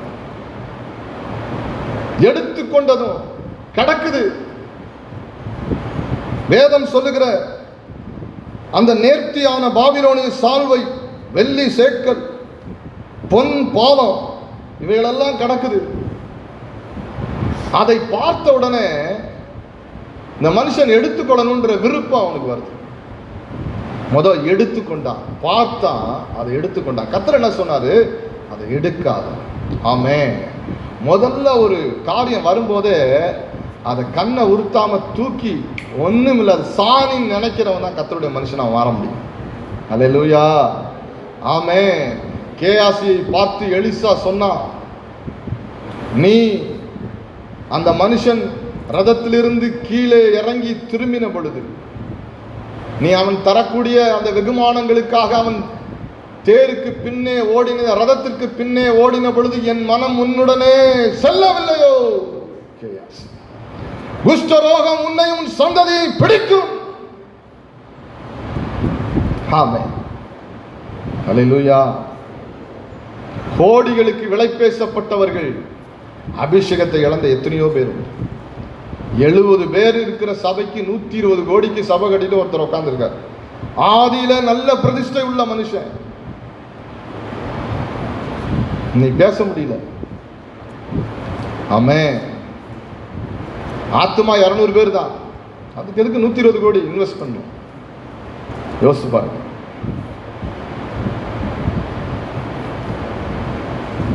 எத்தனையோ பேரை பணம் விலை பேசி வாங்கிருச்சு. எத்தனையோ பேரை தரிசனத்தை விட்டு தள்ளி போக பண்ணிருச்சு. ஆண்டவருக்கு விருப்பம் இல்லை. அவர் வைத்திருக்கிற நிபந்தனைக்கு இது தூரமா இருக்குது அப்படின்னா அதை எடுத்துக் கொள்வதற்கு மனசு இடம் கொடுக்க கூடாது. பேசுறது உங்களுக்கு புரியுதா? ஆமென். கரங்களை உயர்த்திரோட இல்லையா சொல்லுவோம். ஆமென். அதை எடுத்துக்கொள்ளுகிறான். முதல்ல வசனம் சொல்லுகிறது, எடுத்துக்கொண்டதும் களவு செய்கிறான், திருடுறான். எதை திருடுறான்? முதல்ல மற்றவங்க எல்லாம் இருக்காங்களா குடும்பத்தை பார்த்து சொல்றான். ஆமென். என்ன சொல்றான்? ஆகா, யாரும் இருக்காங்களான்னு பார்த்துக்க. எரிகோ சுட்டெரிக்கப்பட்டிருக்குது, தேவனுடைய அக்கினி எரிகோவை சுட்டெரிச்சிருச்சு. இப்போ அதுக்குள்ள போய் இந்த பாபிலோனிய சேர்வை நேர்த்தியா இருக்குதான், இதெல்லாம் எடுத்து பார்க்கறான். ஒருத்தனால் நம்மளை பார்க்க கூடாதுடா, எவனுமே பார்க்கல. வானத்தையும் பூமி உண்டாக்கின சர்வ வல்லவருடைய கண்களுக்கு மறைவாய் ஒருவனுமே இல்லை. களவு செய்கிறான், எடுத்துக்கொண்டு திருடுகிறான், களவு செய்கிறான். எங்க எடுத்தா எங்க திருடினா? வேதம் சொல்லுகிறது, இப்படிப்பட்ட வெள்ளியும் பொன்னும் உலோகங்களும் இரும்புகளும் தேவனுடைய பொக்கிஷ சாலைக்கு வரணும். எங்கேருந்து திருடினா தெரியுமா? கர்த்தருடைய பொக்கிஷத்திலே கையை வச்சுட்டான். கரங்களை உயர்த்தி அல்லேலூயா சொல்லுங்க. அல்லேலூயா. கர்த்தருடைய பொக்கிஷத்துல கைய வைக்கிறான். துணிகரம் வந்துருச்சு. கர்த்தருடைய பொக்கிஷத்துல கையை வைக்கிறான். ஆமென். அல்லேலூயா. வசனம் அததான் சொல்லுகிறது. 6ஆம் அதிகாரத்தை நீங்கள் வாசிப்பீர்களானால், சகல வெள்ளியும் 19ஆம் வசனம் 6:19, சகல பொன்னும் வெண்கலமும் இரும்பும் செய்யப்பட்ட பாத்திரங்களும் எங்க வரணும்? கர்த்தருக்கு பரிசுத்தம். ஆண்டவர் சொன்னார், சவுலை, அமலேக்கியை நீ அழிக்க வேண்டும், அமலேக்கின் ராஜாவை நீ வெட்டணும், அதில் இருக்கக்கூடிய எல்லா விதமான மிருகங்களும் ஆடு மாடுகளும் சங்கரிக்கப்படணும். சவுல் என்ன பண்ணா? முதல் தரமானவைகள் கர்த்தருக்கு பலி செலுத்துவதற்கு பிரயோஜனப்படும். ஆண்டவர் மேலே ஆண்டவருக்கே இல்லாத அக்கறை உனக்கு எதற்கு? அது சுட்டரிக்கப்படணும், அழிக்கப்படணும், அக்கினிக்கு இரையாக்கப்படணும். அதை கொண்டு போய் மறைத்து வைக்கிறான். சாமுவேல் தீர்க்கதரிசி வருகிறான். அங்க ஆடுகள் எல்லாம் சத்தம் போட்டுட்டு இருக்கு, மாடுகள்லாம் சத்தம் போடுது. அது காதுல விழுது. உடனே என் காதுகளில் விழுகிற ஆடு மாடுகளின் சத்தத்தை குறித்து என்ன? அவன் உடனே சொல்றான், சவுல், இதெல்லாம் ரொம்ப ஃபர்ஸ்ட் குவாலிட்டிங்க. இதை போய் எதுக்குங்க வெட்டணும்? எதுக்கு சங்கரிக்கணும்? எதுக்கு அக்னியில சுட்டரிக்கணும்? கர்த்தருக்கு பலி செலுத்துவதற்கு பிரயோஜனமா இருக்குமே. அநேக நேரங்களில் நன்றாக தெரிந்து கொள்ளுங்கள், அநேக நேரங்களில் நாம் விழுந்து போகிற பொழுது, அநேக நேரங்களில் நம்முடைய பிரதிஷ்டை தவறி போகும் பொழுது, அநேக நேரங்களில் கர்த்தருக்கு முற்று முடிவதற்கு நம் கீழ்ப்படியாமல் போகும் பொழுது, நாமவே ஒரு அலங்காரத்தை உண்டு பண்ண ஆரம்பிப்போம். இயேசு கிறிஸ்து ஒரு நாள் ஒரு அலங்கரிக்கப்பட்ட ஒரு அத்தி மரத்தை பார்த்தா நிறைய இலைகள் இருந்தது. கனியற்ற காலம் தான், இலைகள் இருந்ததனால் கனி இருக்குமே என்று பக்கத்தில் போனார். அதன் இலைகளை திறந்து பார்த்தால் ஒரு கனியும் இல்லை, அதை சபித்தார். அநேக நேரங்களில் நாமே நம்மை அலங்காரமாக்குறோம். ஆமென். அல்லேலூயா. ஆண்டவர் yes yes, no no no. ஆண்டவர் இந்த டஸ்ட், குப்பை, தூசின்னு சொன்னா அது எவ்வளவு பெரிய உலகத்தின் மதிப்புள்ளதாக இருந்தாலும், அது பாபிலோனிய சால்வையாக இருந்தாலும், அலங்கரிக்கப்பட்ட ஒன்றாக இருந்தாலும், அது பெரிய பொன் பாலமாக இருந்தாலும் சரி, அது தேவனுக்கு முன்பாக குப்பை. ஆமென். எது தேவனுடைய பொக்கிஷத்துக்கு வர வேண்டுமோ அது தேவனுடைய பொக்கிஷத்துக்கு வரணும். ஆனால் இவன் எடுத்துக்கொண்டு அதை இச்சித்து, அதை களவாடி, திருடி வஞ்சித்தான். மனுஷர்களை மாத்திரம் வஞ்சிக்கல, தேவனையும் வஞ்சித்தான். மல்கியா தீர்க்கதரிசன புத்தகத்தை எடுத்து பாருங்க. எதனால் உம்மை வஞ்சித்தோ? எதனால் உம்மை வஞ்சித்தோ? ஆமே, அந்த வசனத்தை எடுத்து வாசிக்கலாமே. எதனால் உம்மை வஞ்சித்தோ? கர்த்தர் சொல்லுகிறார். 3ஆம் அதிகாரம் 8ஆம் வசனம். 3:8. மனுஷன் தேவனை வஞ்சிக்கலாமோ? மனுஷன் தேவனை வஞ்சிக்கலாமோ? நீங்களோ என்னை வஞ்சிக்கிறீர்கள். எதிலே உம்மை வஞ்சித்தோம் என்கிறீர்கள். அதற்கு இல்லாம கேள்வி, எதனால் உம்மை வஞ்சித்தோம் என்று கேள்வி கேட்கிறீர்கள். தசம பாகத்திலும் காணிக்கைகளிலுமே வஞ்சித்தோம். ஆமென். கர்த்தருடைய சமூகத்திற்கு போக வேண்டிய தசம பாகத்தையும் காணிக்கையும் நீ வஞ்சித்து எடுத்துக்கொண்டா, கர்த்தர் சொல்லுகிறார், எல்லாம் கர்த்தருடைய பொக்கிஷத்துக்கு வரணும். இப்ப பிரச்சனை என்ன தெரியுமா? என்ன பயம்னா, 2 பயம் இருக்குங்க சபையில. என்ன பிரச்சனை? எப்போ பார்த்தாலும் தசம பாகம் கொடு, காணிக்க கொடு, அதுக்கு பணம் கொடு, இதுக்கு பணம் கொடு, அந்த காணிக்க கொடு, இந்த சிறப்பு காணிக்க கொடு. ஒரு பக்கம் இப்படி ஆட்கள் எழும்பி போடுறாங்க. இன்னொரு பக்கம் எங்க எதையாவது நியாயமானதை ஜனங்களுக்கு போதிக்கிறதுக்கு கேட்டா கூட நம்மளை என்ன சொல்லிடுவாங்க? இந்த பாரு பணத்தாசை பிடிச்ச பேய் பாரு, பாஸ்டர் கார் ஓட்டிட்டு போறாரு, நம்ம போட்ட தசம பாகத்திலேருந்து காரில் போறாருங்க, நம்ம பாருங்க இன்னமும் இந்த 2 வீலரை உதச்சிட்டு ஓட்டிட்டு இருக்கோம். இதெல்லாம் மக்களுக்கு வருதுங்க. ப்ராக்டிக்கலாக பேசுறேன். அல்லேலூயா. ஆமென். இப்போ பிரச்சனை என்னன்னா, ஊழியக்காரனுக்கு என்ன பிரச்சனை அப்படின்னா, இந்த தசம்பாவத்தை குறித்து, காணிக்கையை குறித்து ஜனங்களுக்கு சொல்லித்தரணுமா? கட்டாயம் சொல்லித்தரணும். இப்போ நம்ம பேசிட்டோம்னா நம்மளை என்ன முத்திர குத்திடுறாங்க? பைத்தியம் பிடிச்ச ஆளுங்க அப்படின்ட்டு. இதனால ஊழியக்காரனுக்கு என்ன பிரச்சனை? பேசுறதுக்கு ஒரு தயக்கம். இப்போ நான் ஒரு கெஸ்ட் ப்ரீச்சர், நான் வந்துட்டு போவேன், நான் பேசணும்னு அவசியம் இல்லை, அது அவசியம் இல்லை, அது பேசவும் மாட்டேன் நான். ஆனால் உங்கள் போதகர் இந்த சத்தியத்தை உங்களுக்கு சொல்லிக் கொடுக்கணுமா? சொல்லிக் கொடுக்கக்கூடாதா? ஜெபம் எப்படி செய்கிறதுன்னு சொல்லிக் கொடுக்குறாரு, வேதம் எப்படி வாசிக்கிறதுன்னு சொல்லித்தராரு. கர்த்தருக்கு எப்படி கொடுக்கணும் என்பதை போதகர் சொல்லித்தரணுமா, சொல்லித்தரக்கூடாது? நீங்களே சொல்லுங்க. ஆமென். கொடுத்தாகணும். அப்ப பிரசங்கம் ஒன்று சபையிலே தசமபாகத்தை குறித்து, காணிக்கை குறித்து இருக்கணும், இருப்பது அவசியம்.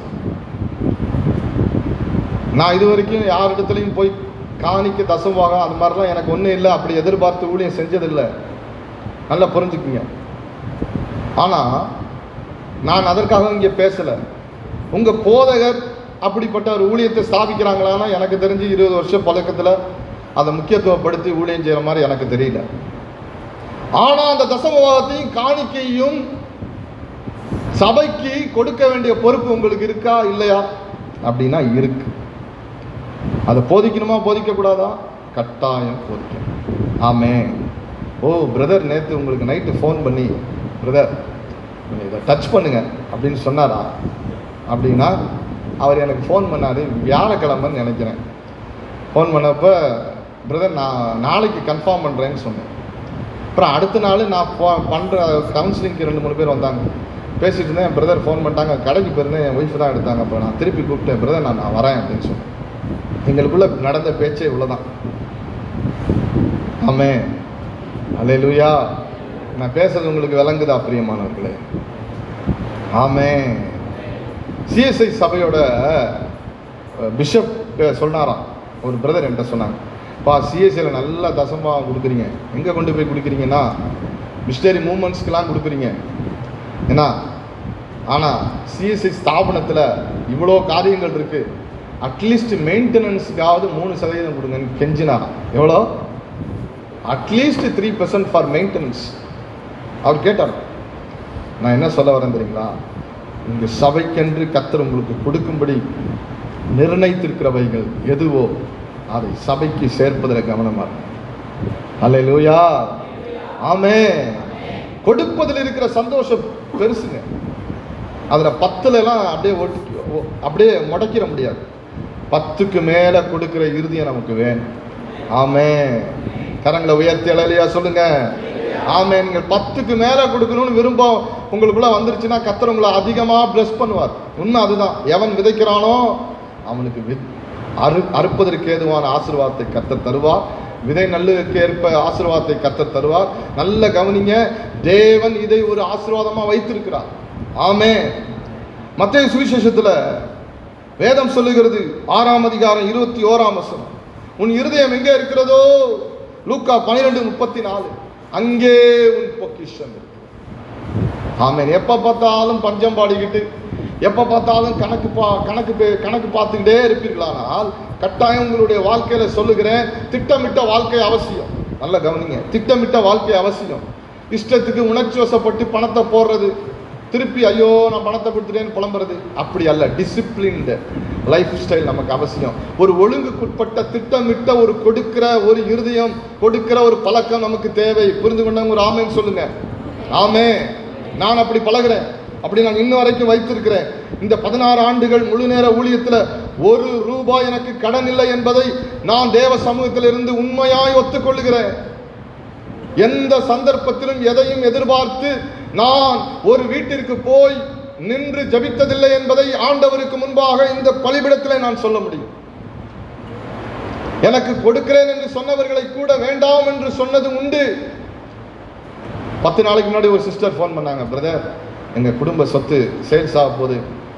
அப்போ எங்கள் அப்பா சொன்னார், ₹1,00,000 நான் ஜாம் பண்ணிக்கிட்டேன், இழுத்துக்கிட்டே இருந்துச்சு, ₹1,00,000 பொருத்தனை காணிக்க வைக்கிறேன்னு சொல்லிட்டேன். அதனால் நான் ₹1,00,000 தரேன்ட்டாரு. நாங்கள்லாம் திட்டினோம், சொல்கிறாங்க திட்டினோம். அதனால் கொடுக்குறேன்னு முடிவு பண்ணிட்டாரு. சரி, அவர் சொத்து அவர் சம்பாதிச்சது கொடுங்கப்பான்னு சொல்லிட்டோம். அதனால் அதில் இந்த குறிப்பிட்ட நபருக்கு கொடுப்பேன்னு சொல்கிறாரு. ஆனால் நாங்கள் எனக்கும் கொடுக்கணும் அப்படின்னு சிபாரிசு பண்ணுறாங்க அப்படின்னு சொல்லியிருக்கிறோம் பிரதர் அப்படின்னு சொல்லி சொல்கிறாங்க. ஆமென். நல்லா கவனிங்க. இப்போ நான் யோசிச்சு பார்த்தேன். நான் அந்த சிஸ்டர்கிட்ட கேட்டேன், என்ன தெரியுமா சொன்னேன், உங்கள் அப்பாவை நான் ஒரு முறை தான் பார்த்துருக்கேன். இல்லை எங்கள் அம்மா ஐசியூவில் 2 முறை இருந்தப்ப மறிச்சிடுவாங்கன்னு சொன்னப்போ 2 முறையும் கர்த்தர் உங்கள் மூலமாக ஜெபிச்சு வெளியே கொண்டாந்தார். அதனால் எங்களுக்கு எத்தனை வருஷமாக நீங்கள் எவ்வளவோ உதவிகரமாக இருந்திருக்கிறீங்க. அதனால் நான் நான் சொல்லியிருக்கேன் பிரதர், நான் சொன்னேன் தயவு செய்து எனக்கு சிபாரிசு பண்ணாதீங்க. ஆமே, தயவு செய்து நான் என் பெயரை கெடுத்துக்கொள்ள, சாட்சியை கெடுத்துக்கொள்ள விரும்பலை. இந்த 50,000 1 லட்சம் ரூபா அது எவ்வளவோ அதை போல பல மடங்கு கர்த்தருடைய கிருபையினால என் கையிலே வந்து போவதற்கு கர்த்தர் உதவி செய்வார், உதவி செய்திருக்கிறார். ஆமே, இன்னும் உதவி செய்வார். அதனால் இதற்காக நான் ஒரு நாளும் ஏங்கி தவிக்கிறது இல்லை, அது முறையும் இல்லை. உங்கள் அப்பாவுடைய முடிவுக்கு அதை விட்டுருங்க. ஜெபித்தவர் அவர் தான், அவருடைய முடிவுக்கு விட்டுருங்க. தயவுசெய்து என்கிட்ட பணம் எடுத்துகிட்டு வந்தீங்கன்னா வாங்க மாட்டேன், கோச்சிக்காதீங்கன்னு சொல்லி முடித்தேன். கரங்களை உயர்த்தி இடையிலையா சொல்லுங்க. என்னை நீதிமான் உத்தமன் என்று காண்பிப்பதற்காக சொல்லலை, சில எக்ஸாம்பிள்ஸ் சொன்னாதான் நம்முடைய வாழ்க்கையில ஒரு முடிவு எடுப்பதற்கான உறுதி உண்டா. என்னை 16 ஆண்டுகள் என்னை நடத்துகிற கர்த்தர் எஞ்சி இருக்கிற என் மரண பரிந்து என்னை நடத்தாம விட்டுருவாரா? ஆமேன்னு சொல்லுங்க. என்னை நடத்துகிற ஆண்டவர் உன்னை நடத்த மாட்டாரா? தேவன் பட்சபாதம் பார்க்கிறவர் அல்ல என்று வேதம் சொல்லுகிறது. தேவனுடைய பொக்கிஷத்திற்கு வர வேண்டியவைகளை, பணம் ரொம்ப முக்கியங்க. பணத்தை இதெல்லாம் பிசாசு அடிப்பான். நல்ல கவனிங்க. அந்த பணம் பிரயோஜனமான ஒண்ணுக்கு பயன்படணும். ஆண்டவருடைய ராஜ்யத்தின் விஸ்தரிப்புக்கு பயன்படணும். உங்க திருச்சபையினுடைய தேவைக்கு அது பயன்படணும். ஆமென், அல்லேலூயா, அல்லேலூயா. உங்களுடைய திருச்சபையில் நடக்கக்கூடிய கனமான ஊழியத்திற்கு அது பயன்படணும். ஷெக்கினா, ஃபார் எக்ஸாம்பிள், ஷெக்கினா 4 பேரோ 10 பேரோ 60 பேரோ 20 பேரோ வச்சு நடத்துறீங்க. அதுக்கு எவ்வளோ செலவாகுது? இத்தனை ஆண்டுகள் வந்துட்டு போயிட்டு இருக்கிறேன், எனக்கு தெரியும். நீங்கள் அதில் கட்டாயம் பங்கெடுப்பீங்கன்னு நினைக்கிறேன். கட்டாயம் பங்கெடுத்திருப்பீங்க. யோசித்து பாருங்க. எங்கெங்கேயோ இருந்து ரட்சிக்கப்படாதவர்கள் வந்து அட்டன் பண்ணிட்டு ரட்சிப்புகளை வந்து பலப்பட்டுட்டு போகிறாங்க. கடந்த வாரம் வேதாரண்யத்திலேருந்து ஒரு சகோதரன்கிட்ட பேசிட்டு இருக்கும்போது சொன்னார், அண்ணே நீங்கள் இன்ட்ரடியூஸ் பண்ணி விட்டீங்க அந்த ஷெக்கினா வந்து எனக்கு ரொம்ப பிரயோஜனமாக இருந்துச்சு, நான் அதனால ரொம்ப ஆசீர்வதிக்கப்பட்டேன், பலப்பட்டேன். இது ஒரு சாட்சி. கரங்களை உயர்த்தல இல்லையா சொல்லுங்களேன். ஆமே, ஆமே. எனக்கு பிரியமான சகோதரனே, சகோதரியே, சுவிசேஷத்திற்காக நீ எவ்வளவு விதைக்கிறாய் யோசித்துப்பா. ஆமே, ஆண்டவருடைய ராஜ்யத்திற்காக எவ்வளவு காரியங்களை செலவு பண்ணுகிறாய். பணத்தை எண்ணி எண்ணி எண்ணி எண்ணி மறைத்து மறைத்து ஒன்று யூஸ்லெஸ் மணி. அது பயன்படாமல் போனுச்சுன்னா ராஜ்யத்துக்கு அது வெறும் பேப்பர். எத்தனை பேர் ஒத்துக்கிறீங்க? வெறும் பேப்பர் தான். அல்லேலூயா. அது 1000 ரூபாய் இருக்கட்டும், 10,000 ரூபாய் இருக்கட்டும், 1 லட்சம் ரூபாய் இருக்கட்டும், அது கர்த்தருடைய ராஜ்யத்துக்கு சரியா இன்வெஸ்ட் பண்ணப்படவில்லை என்றால் அது வெறும் பேப்பர், பிரயோஜனமே இல்லை. உங்க கையில பணம் வந்தவன ஆண்டவர்கிட்ட கேளுங்க, ஆண்டவரே இதை குறித்து என்ன திட்டம் வச்சிருக்கீங்க? எனக்கு ஆண்டவர் 2 1 ரூபா கொடுத்து ஊழியத்துக்கு அழைச்சார். ஏற்கனவே நான் சாட்சி சொல்லியிருக்கிறேன். இன்றைக்கு ஆண்டவர் ஆயிரங்களுக்கு லட்சங்களுக்கு என்னை கர்த்தர் நம்புறார். ஆமே, கோடிகளுக்கு என்னை நம்புவார் என்று நான் நிச்சயித்திருக்கிறேன். ஆமே, அல்லேலூயா. ஆமே. ஒரு நாள் நினைச்சதில்லையே. ஒரு காரியம் வந்த உடனே ஆண்டவருடைய ராஜ்யத்திற்காக நான் ஒதுக்குறதற்கு, ஆண்டவருடைய ராஜ்யத்திற்காக தேவைப்படுகிறவர்களுக்காக எத்தனையோ பேர் தேவையோடு இருக்கிறான். நானே விதவிதமா சாப்பிட்டு, நானே விதவிதமா உடுத்தி, ஸ்கிரீனை 10 நாளைக்கு 1 வாரத்துக்கு ஒரு வாட்டி மாற்றி, அதுக்கு பேர் ப்ராஸ்பரிட்டி, செழிப்பின் தேவன் என்று அதற்கு பெயர் சொல்லி, யோசித்து பாருங்க. ஆண்டவரே எனக்கு நீ கொடுத்திருக்கிறத நான் என்ன செய்யணும்னு உட்கார்ந்து முழங்கால் போட்டு ஜெபம் பண்ணி பாருங்க, கர்த்தர் டைரக்ட் பண்ணுவார். ஆமே. ஒரு அடிப்படை ஒழுங்க வைத்துக் கொள்ளுங்க.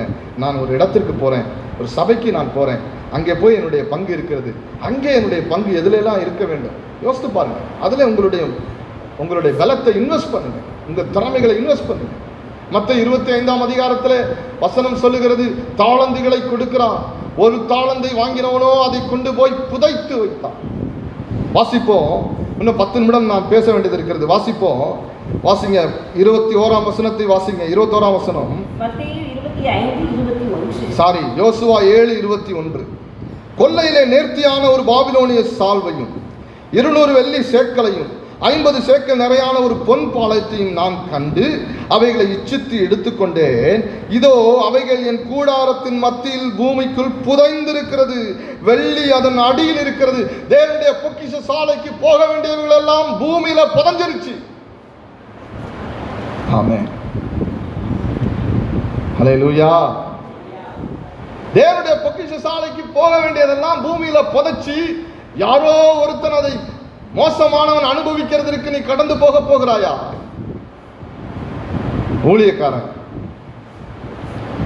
500 1000 200 கையில காணிக்க வாங்கி சாப்பிட்றவன், பரிதபிக்கிறதுக்கு ஏதுவானவன். என்னடா இப்படிலாம் சொல்றீங்க? சில ஊழியக்காரர்கள் அறகுற அழைப்புல கூட வந்துடுறாங்க. ஆனா அவங்களுக்கு எப்படி ஆண்டவர் தேவை சந்திக்கிறார். பையன் வரான், கையை பாக்கெட்டில் விடுறான், 500 ரூபா வெளியில் வருது, எடுத்துகிட்டு போய் ஐஸ்கிரீம் சாப்பிட்றான். கண்ணால் பார்க்குறேன். அப்புறம் பையன் கொஞ்சம் வளர்றான். ஒரு நாள் பார்த்தா அவங்க வீட்டுக்கு போகிறேன், அரிசி மூட்டை கொண்டு போய் கொடுக்கறதுக்கு போகிறேன். இப்போ அங்கே 1 லட்சம் ரூபா 1.25 லட்சம் ரூபாய்க்கு பைக்கு நிற்குது.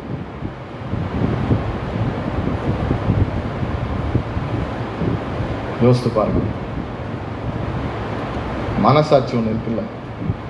பிள்ளைகளை உத்தமமான வழியில், அப்பா உனக்கு தகுதி இதுதான், இதை நீ பயன்படுத்து. நாம் ஊழியத்தில் அழைக்கப்பட்டு ஆண்டவர் நமக்கு கொடுக்கறத கொண்டு சாப்பிட்றோம், உடுத்துறோம். நல்ல அலங்காரமாக உடுத்துவோம், தப்பு இல்லை. அழகாக உடுத்துவோம், அலங்காரம் இல்லை, அழகாக உடுத்துவோம், ஆசீர்வாதமாக இருப்போம். பசிக்கிறதுக்கு என்னவோ நல்ல திருப்தியாக சாப்பிடுவோம், தப்பே இல்லை. நல்ல எஜுகேஷன் கொடுப்போம், தப்பு கிடையாது. ஆனால் அளவுக்கு மீறி ஆடம்பரம், தேவனுடைய பொக்கிஷத்தில் சேர வேண்டியதெல்லாம் வேறு எங்கேயோ போய் சேர்ந்தா ஒரு நாள் அது பூமியில் புதைக்கப்பட்டுரும். எனக்கு பிரியமான சகோதரனே சகோதரியே, நீ சம்பாதிக்கிற ஒவ்வொரு ரூபாய் ஒவ்வொரு காசும் கணக்கு ஒப்புவிக்க வேண்டும். தாளந்தை கொண்டு போய் அவன் புதைச்சி வச்சுட்டான். கத்த அவனை சந்தோஷப்படுத்தலை, அவனை புறம்பாக்கி போட்டான். அவன் கையில் கொடுத்துருக்கிற பணம் மிக மிக முக்கியம். இன்னைக்கு வீட்டுக்கு போங்க, அதனால தான் நான் இதுக்கு டைம் எடுக்கிறேன். வீட்டுக்கு போங்க, எவ்வளோ சம்பாதிக்கிறீங்க கணக்கு போடுங்க. டெய்லி லேபரா, டெய்லி சம்பாதிச்சுட்டு உங்கள் கையில் 500 ரூபா வந்துச்சுன்னா ஃபஸ்ட்டு பேசிக் டிசிப்ளின் 50 ரூபா 1/10 பேசிக் டிசிப்ளின் 50 ரூபா எடுத்து தனி உண்டியலில் போடுங்க. அப்படி தான் நான் இருந்தேன். என்னை முழு நேர ஊழியத்துக்கு வந்த புதுசில் எனக்கு யாரும் வந்து அப்படியே பிரதர் வந்துட்டார் வாங்க அப்படின்னு நான் காணிக்க கொடுத்தாங்க. நீங்கள் நினச்சிட்டு இருக்கீங்களா? அப்படிலாம் ஒருத்தரும் கொடுக்கல. பிரசங்கம் பண்ண ஒரு இடத்துக்கு போகும்போது அங்கே காணிக்கை கொடுப்பாங்க. அந்த காணிக்கை எடுத்து கொண்டு வந்து 2 டப்பா வச்சுருந்தேன். ஒரு டப்பாவில் அந்த 1/10 போடுவேன், அடுத்த டப்பாவில் மீதி காசை போடுவேன். அடுத்த டப்பாவில் இருக்கிறது எங்கள் ஃபேமிலிக்கானது. அந்த ஃபேமிலிக்கானதெல்லாம் எடுத்து செலவு பண்ணுவோம். 1/10 தான் ஊழியம் ஆரம்பிக்குது. இப்படியே போக போக போக போக ஆண்டவர் ப்ளஸ் பண்ண ஆரம்பிக்கிறார். இப்போ என்ன ஆகுது அப்படின்னா, அடுத்தது இன்னொரு டப்பா வந்துருச்சு. அதை எப்படி பிரிக்கிறேன்? புவர்ஸ்க்கு. இப்போ 1/10 இல்லை 15, அடுத்தது ப்ளஸ் பண்ணுறாரு 20, அடுத்தது ப்ளஸ் பண்ணுறாரு 25, அடுத்தது ப்ளஸ் பண்ணுறாரு 30, அடுத்தது ப்ளஸ் பண்ணுறாரு 40. கரங்களை தெரியலையா சொல்லுங்க? ஆமே ஆமே. சேலஞ்சு பண்ணுறேன், கொடுத்து பாருங்கள். கர்த்தர் கொடுத்து பாருங்கள். யாரிடத்துலையும் போய் எந்த காலத்துலையும் நான் போய் நின்று, ஐயா என் பிள்ளைக்கு ஃபீஸ் கட்டணும், என்ன அளவுக்கு நல்ல ஸ்கூலில் படிக்க வைக்கிறேன் பிள்ளைகளை, தலையை சொரிஞ்சு, அது சின்ன வயசுலேருந்தே கிடையாது. ஊழியத்துக்கு வந்து அழைப்பு பெற்றதுக்கப்புறம் இன்னும் கொஞ்சம் என்ன ஆயிடுச்சு, அது கொஞ்சம் லிஃப்ட் ஆயிடுச்சு. நல்லா புரிஞ்சுக்கிங்க, தாழ்மையோடு தான் அதை சொல்கிறேன். ஒரு நாளும் தேவன் உங்களை கொடுக்கிறவர்களாக தான் வைப்பார், வாங்குகிறதா வைக்கவே மாட்டார். இந்த பணத்தை குறித்து நீங்கள் கட்டாயம் தெளிவான முடிவு எடுக்கணும். கணக்கு எழுதுங்க. எவ்வளோ பணம் சம்பாதிக்கிறீங்க எழுதுங்க. டெய்லி லேபரா அதை எழுதுங்க, வீக்லியா மந்த்லி சேலரியா எழுதுங்க. கர்த்தருடைய ராஜ்யத்துக்கு கொடுத்து செலவு பண்ணிட்டோம்னு பாருங்க, சேர்த்து வச்சுட்டு இருக்காங்க.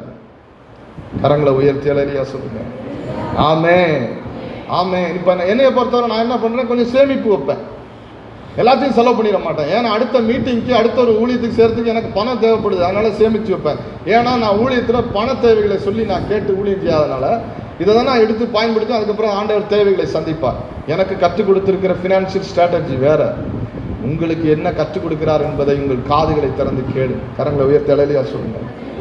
ஆண்டவருடைய பொக்கிஷத்திலே சேர வேண்டிய பணம், அதை நீ எடுப்பாயானால் அது புதைக்குழிக்குள்ளே போய் புதைந்து விடும், செல்லா காசாயிரும். பிலிப்பியர் 4:3 வாசிப்போம். பிலிப்பியர் 4:3 வேகமாக. பிலிப்பியர் 4:3 அன்றியும் என் உத்தம கூட்டாளியே, அவர்களுக்கு உதவியாய் இருக்கும்படி உன்னையும் வேண்டிக் கொள்ளுகிறேன்.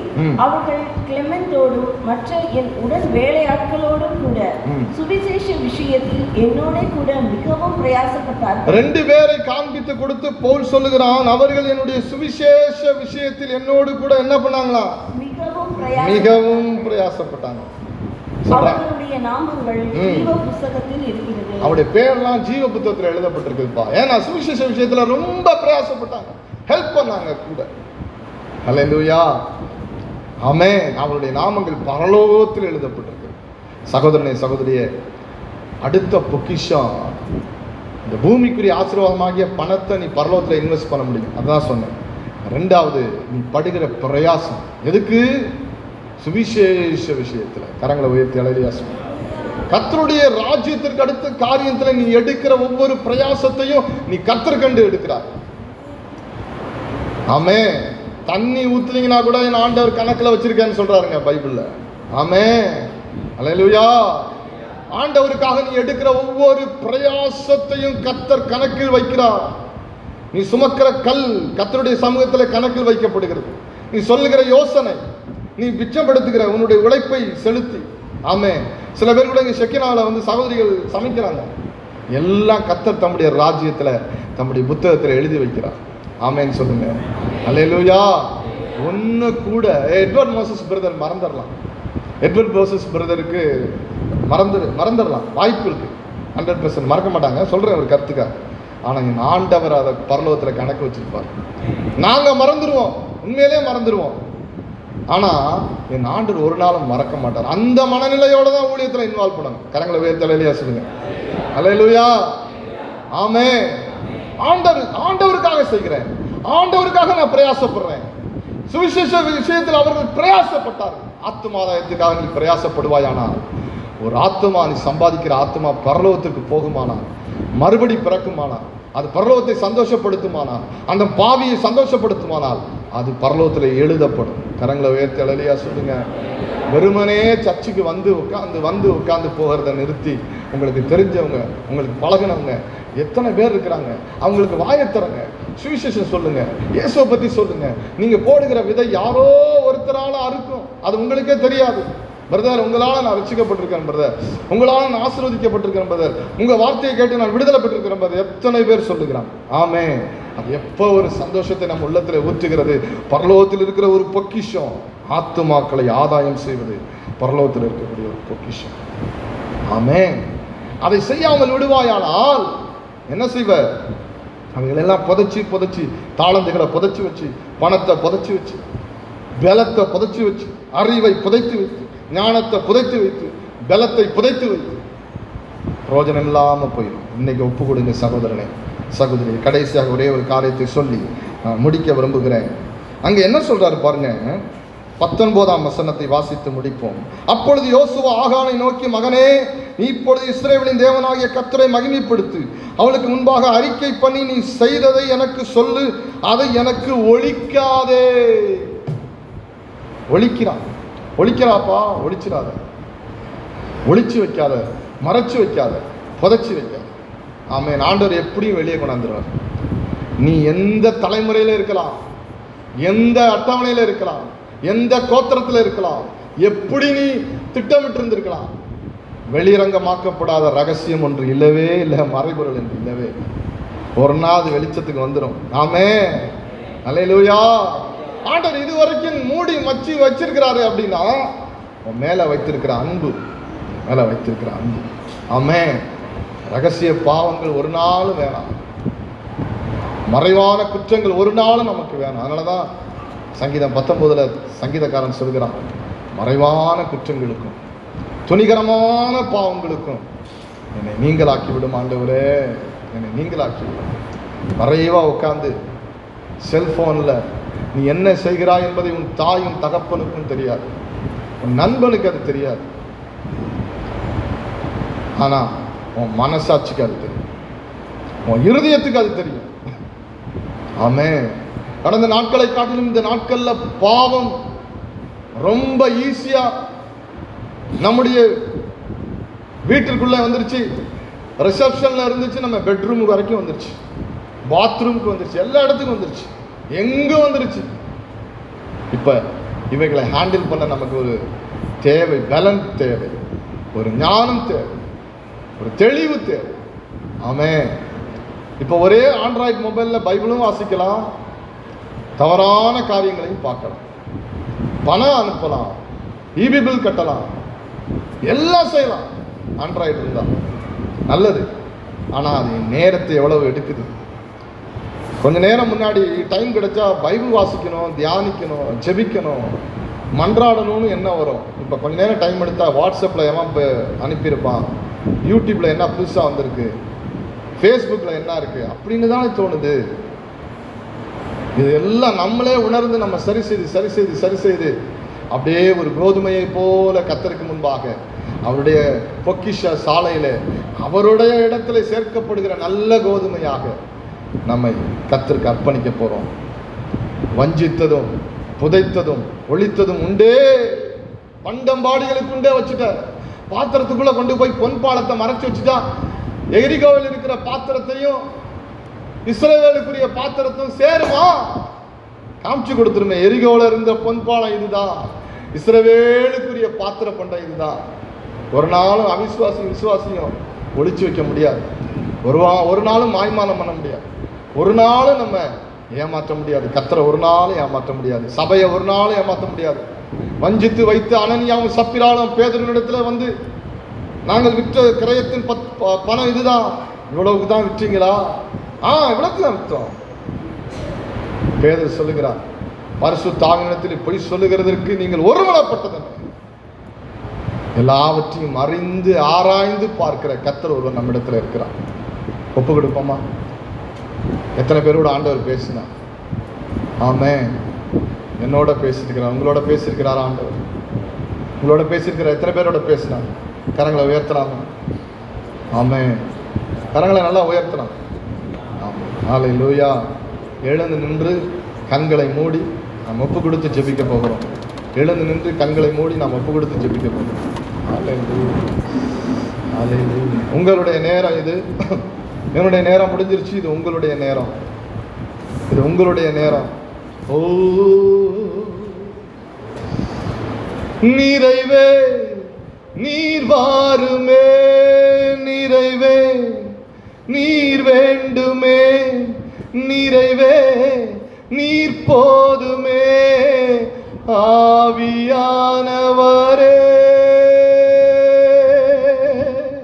நிறைவே நீர் வேண்டுமே, நிறைவே நீர் போதுமே, நிறைவே நீர் வேண்டுமே, ஆவியானவரே நிறைவான ஆவியானவரே. கண்களை மூடி.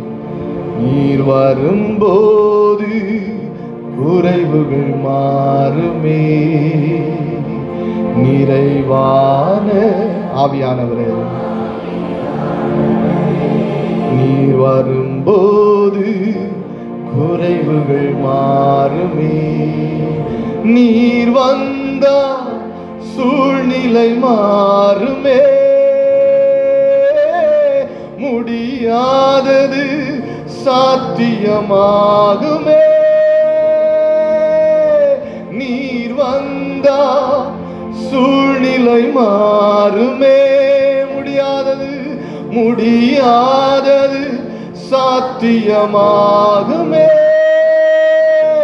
நிறைவே நீர் வாருமே, நிறைவே நீர் வேண்டுமே, நிறைவே நீர் போதுமே,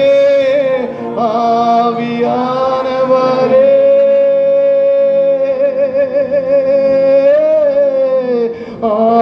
ஆவியானவரே பாலானது பயிர் நிலமாகுமே,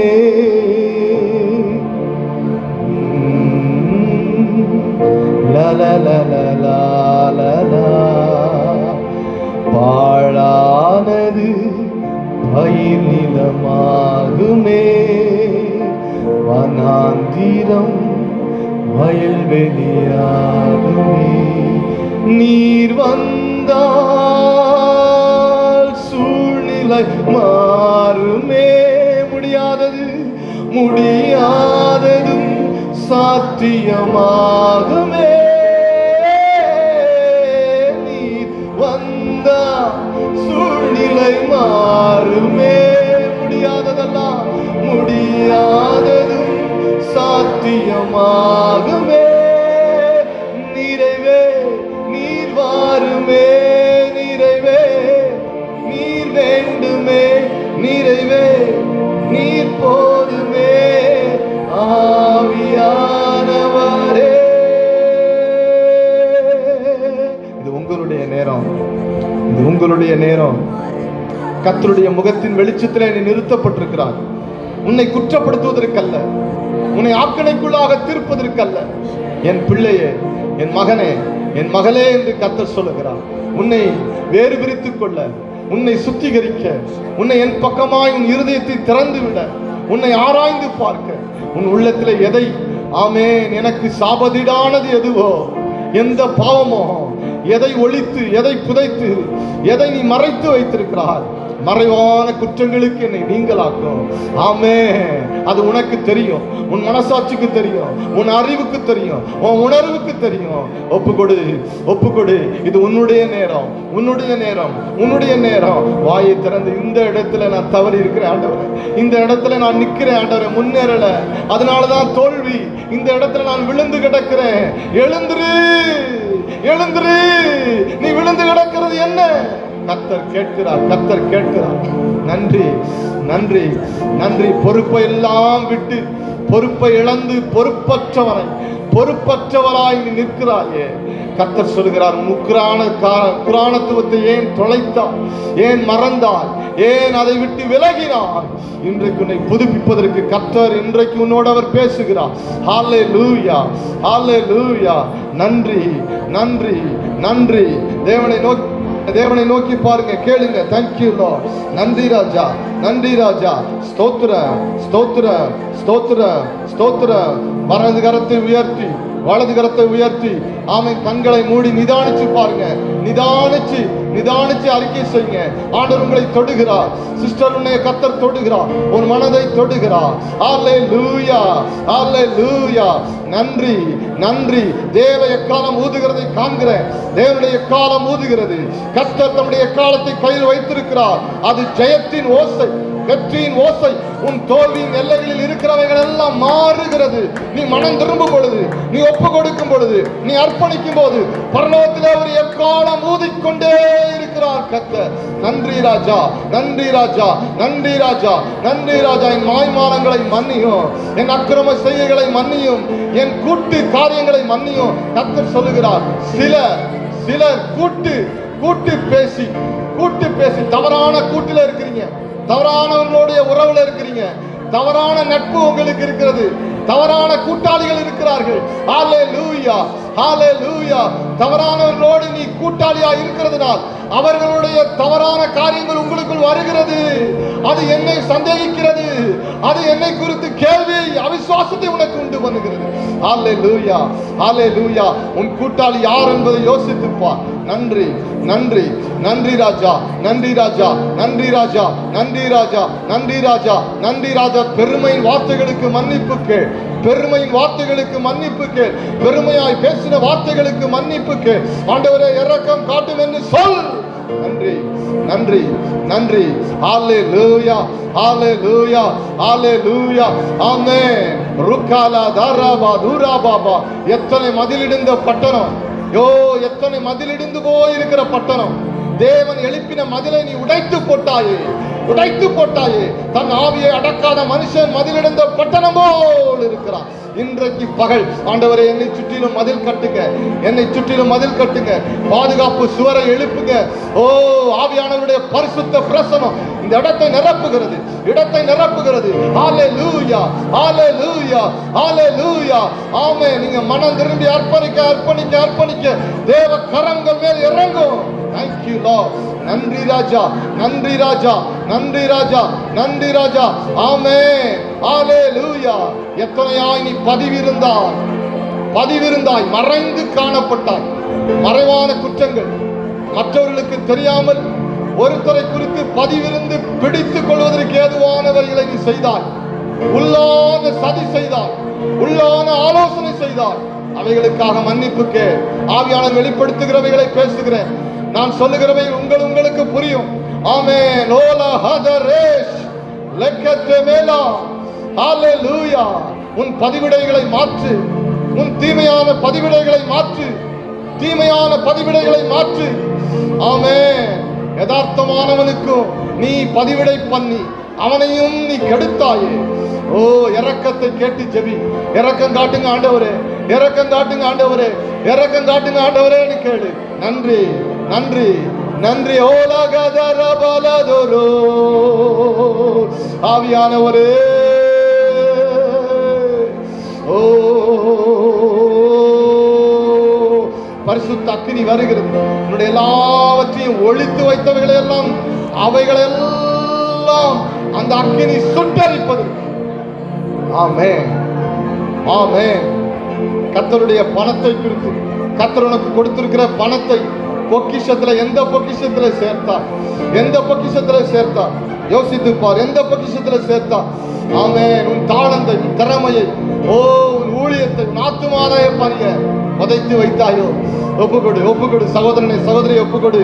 ஹalleluya. நன்றி ராஜா, நன்றி ராஜா. ஜெபம் பண்ணுங்க, ஜெபம் பண்ணுங்க. இது உங்களுடைய நேரம். இன்னும் 2 நிமிஷம் நான் மௌனமா இருக்க போறேன். நீங்க ஜெபிக்கணும், நீங்க ஜெபம் பண்ணணும், நீங்க ஜெபம் பண்ணணும். நான் பேசின வார்த்தைகள் பரிசுத்த ஆவியானவர் தந்த வார்த்தைகள், உங்களுக்காக கொடுக்கப்பட்ட வார்த்தைகள். ஹalleluya. ஓ ஹalleluya, ஹalleluya, ஹalleluya. நன்றி ராஜா, நன்றி ராஜா, நன்றி ராஜா.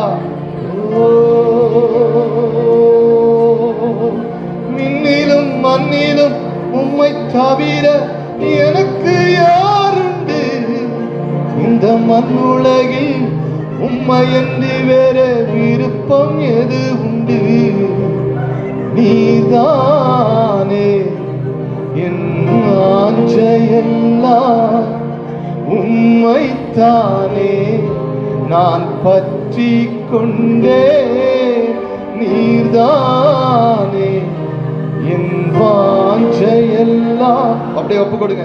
உம்மைத்தானே நான் பற்றி கொண்டே. நீர்தானே சொல்லுங்க உள்ளத்தின் ஆழத்தில். என் வாஞ்சையெல்லாம் உம்மைத்தானே பற்றி கொண்டே. வலது கரத்தை உயர்த்தி அப்படியே அர்ப்பணிங்க ஆண்டவரே.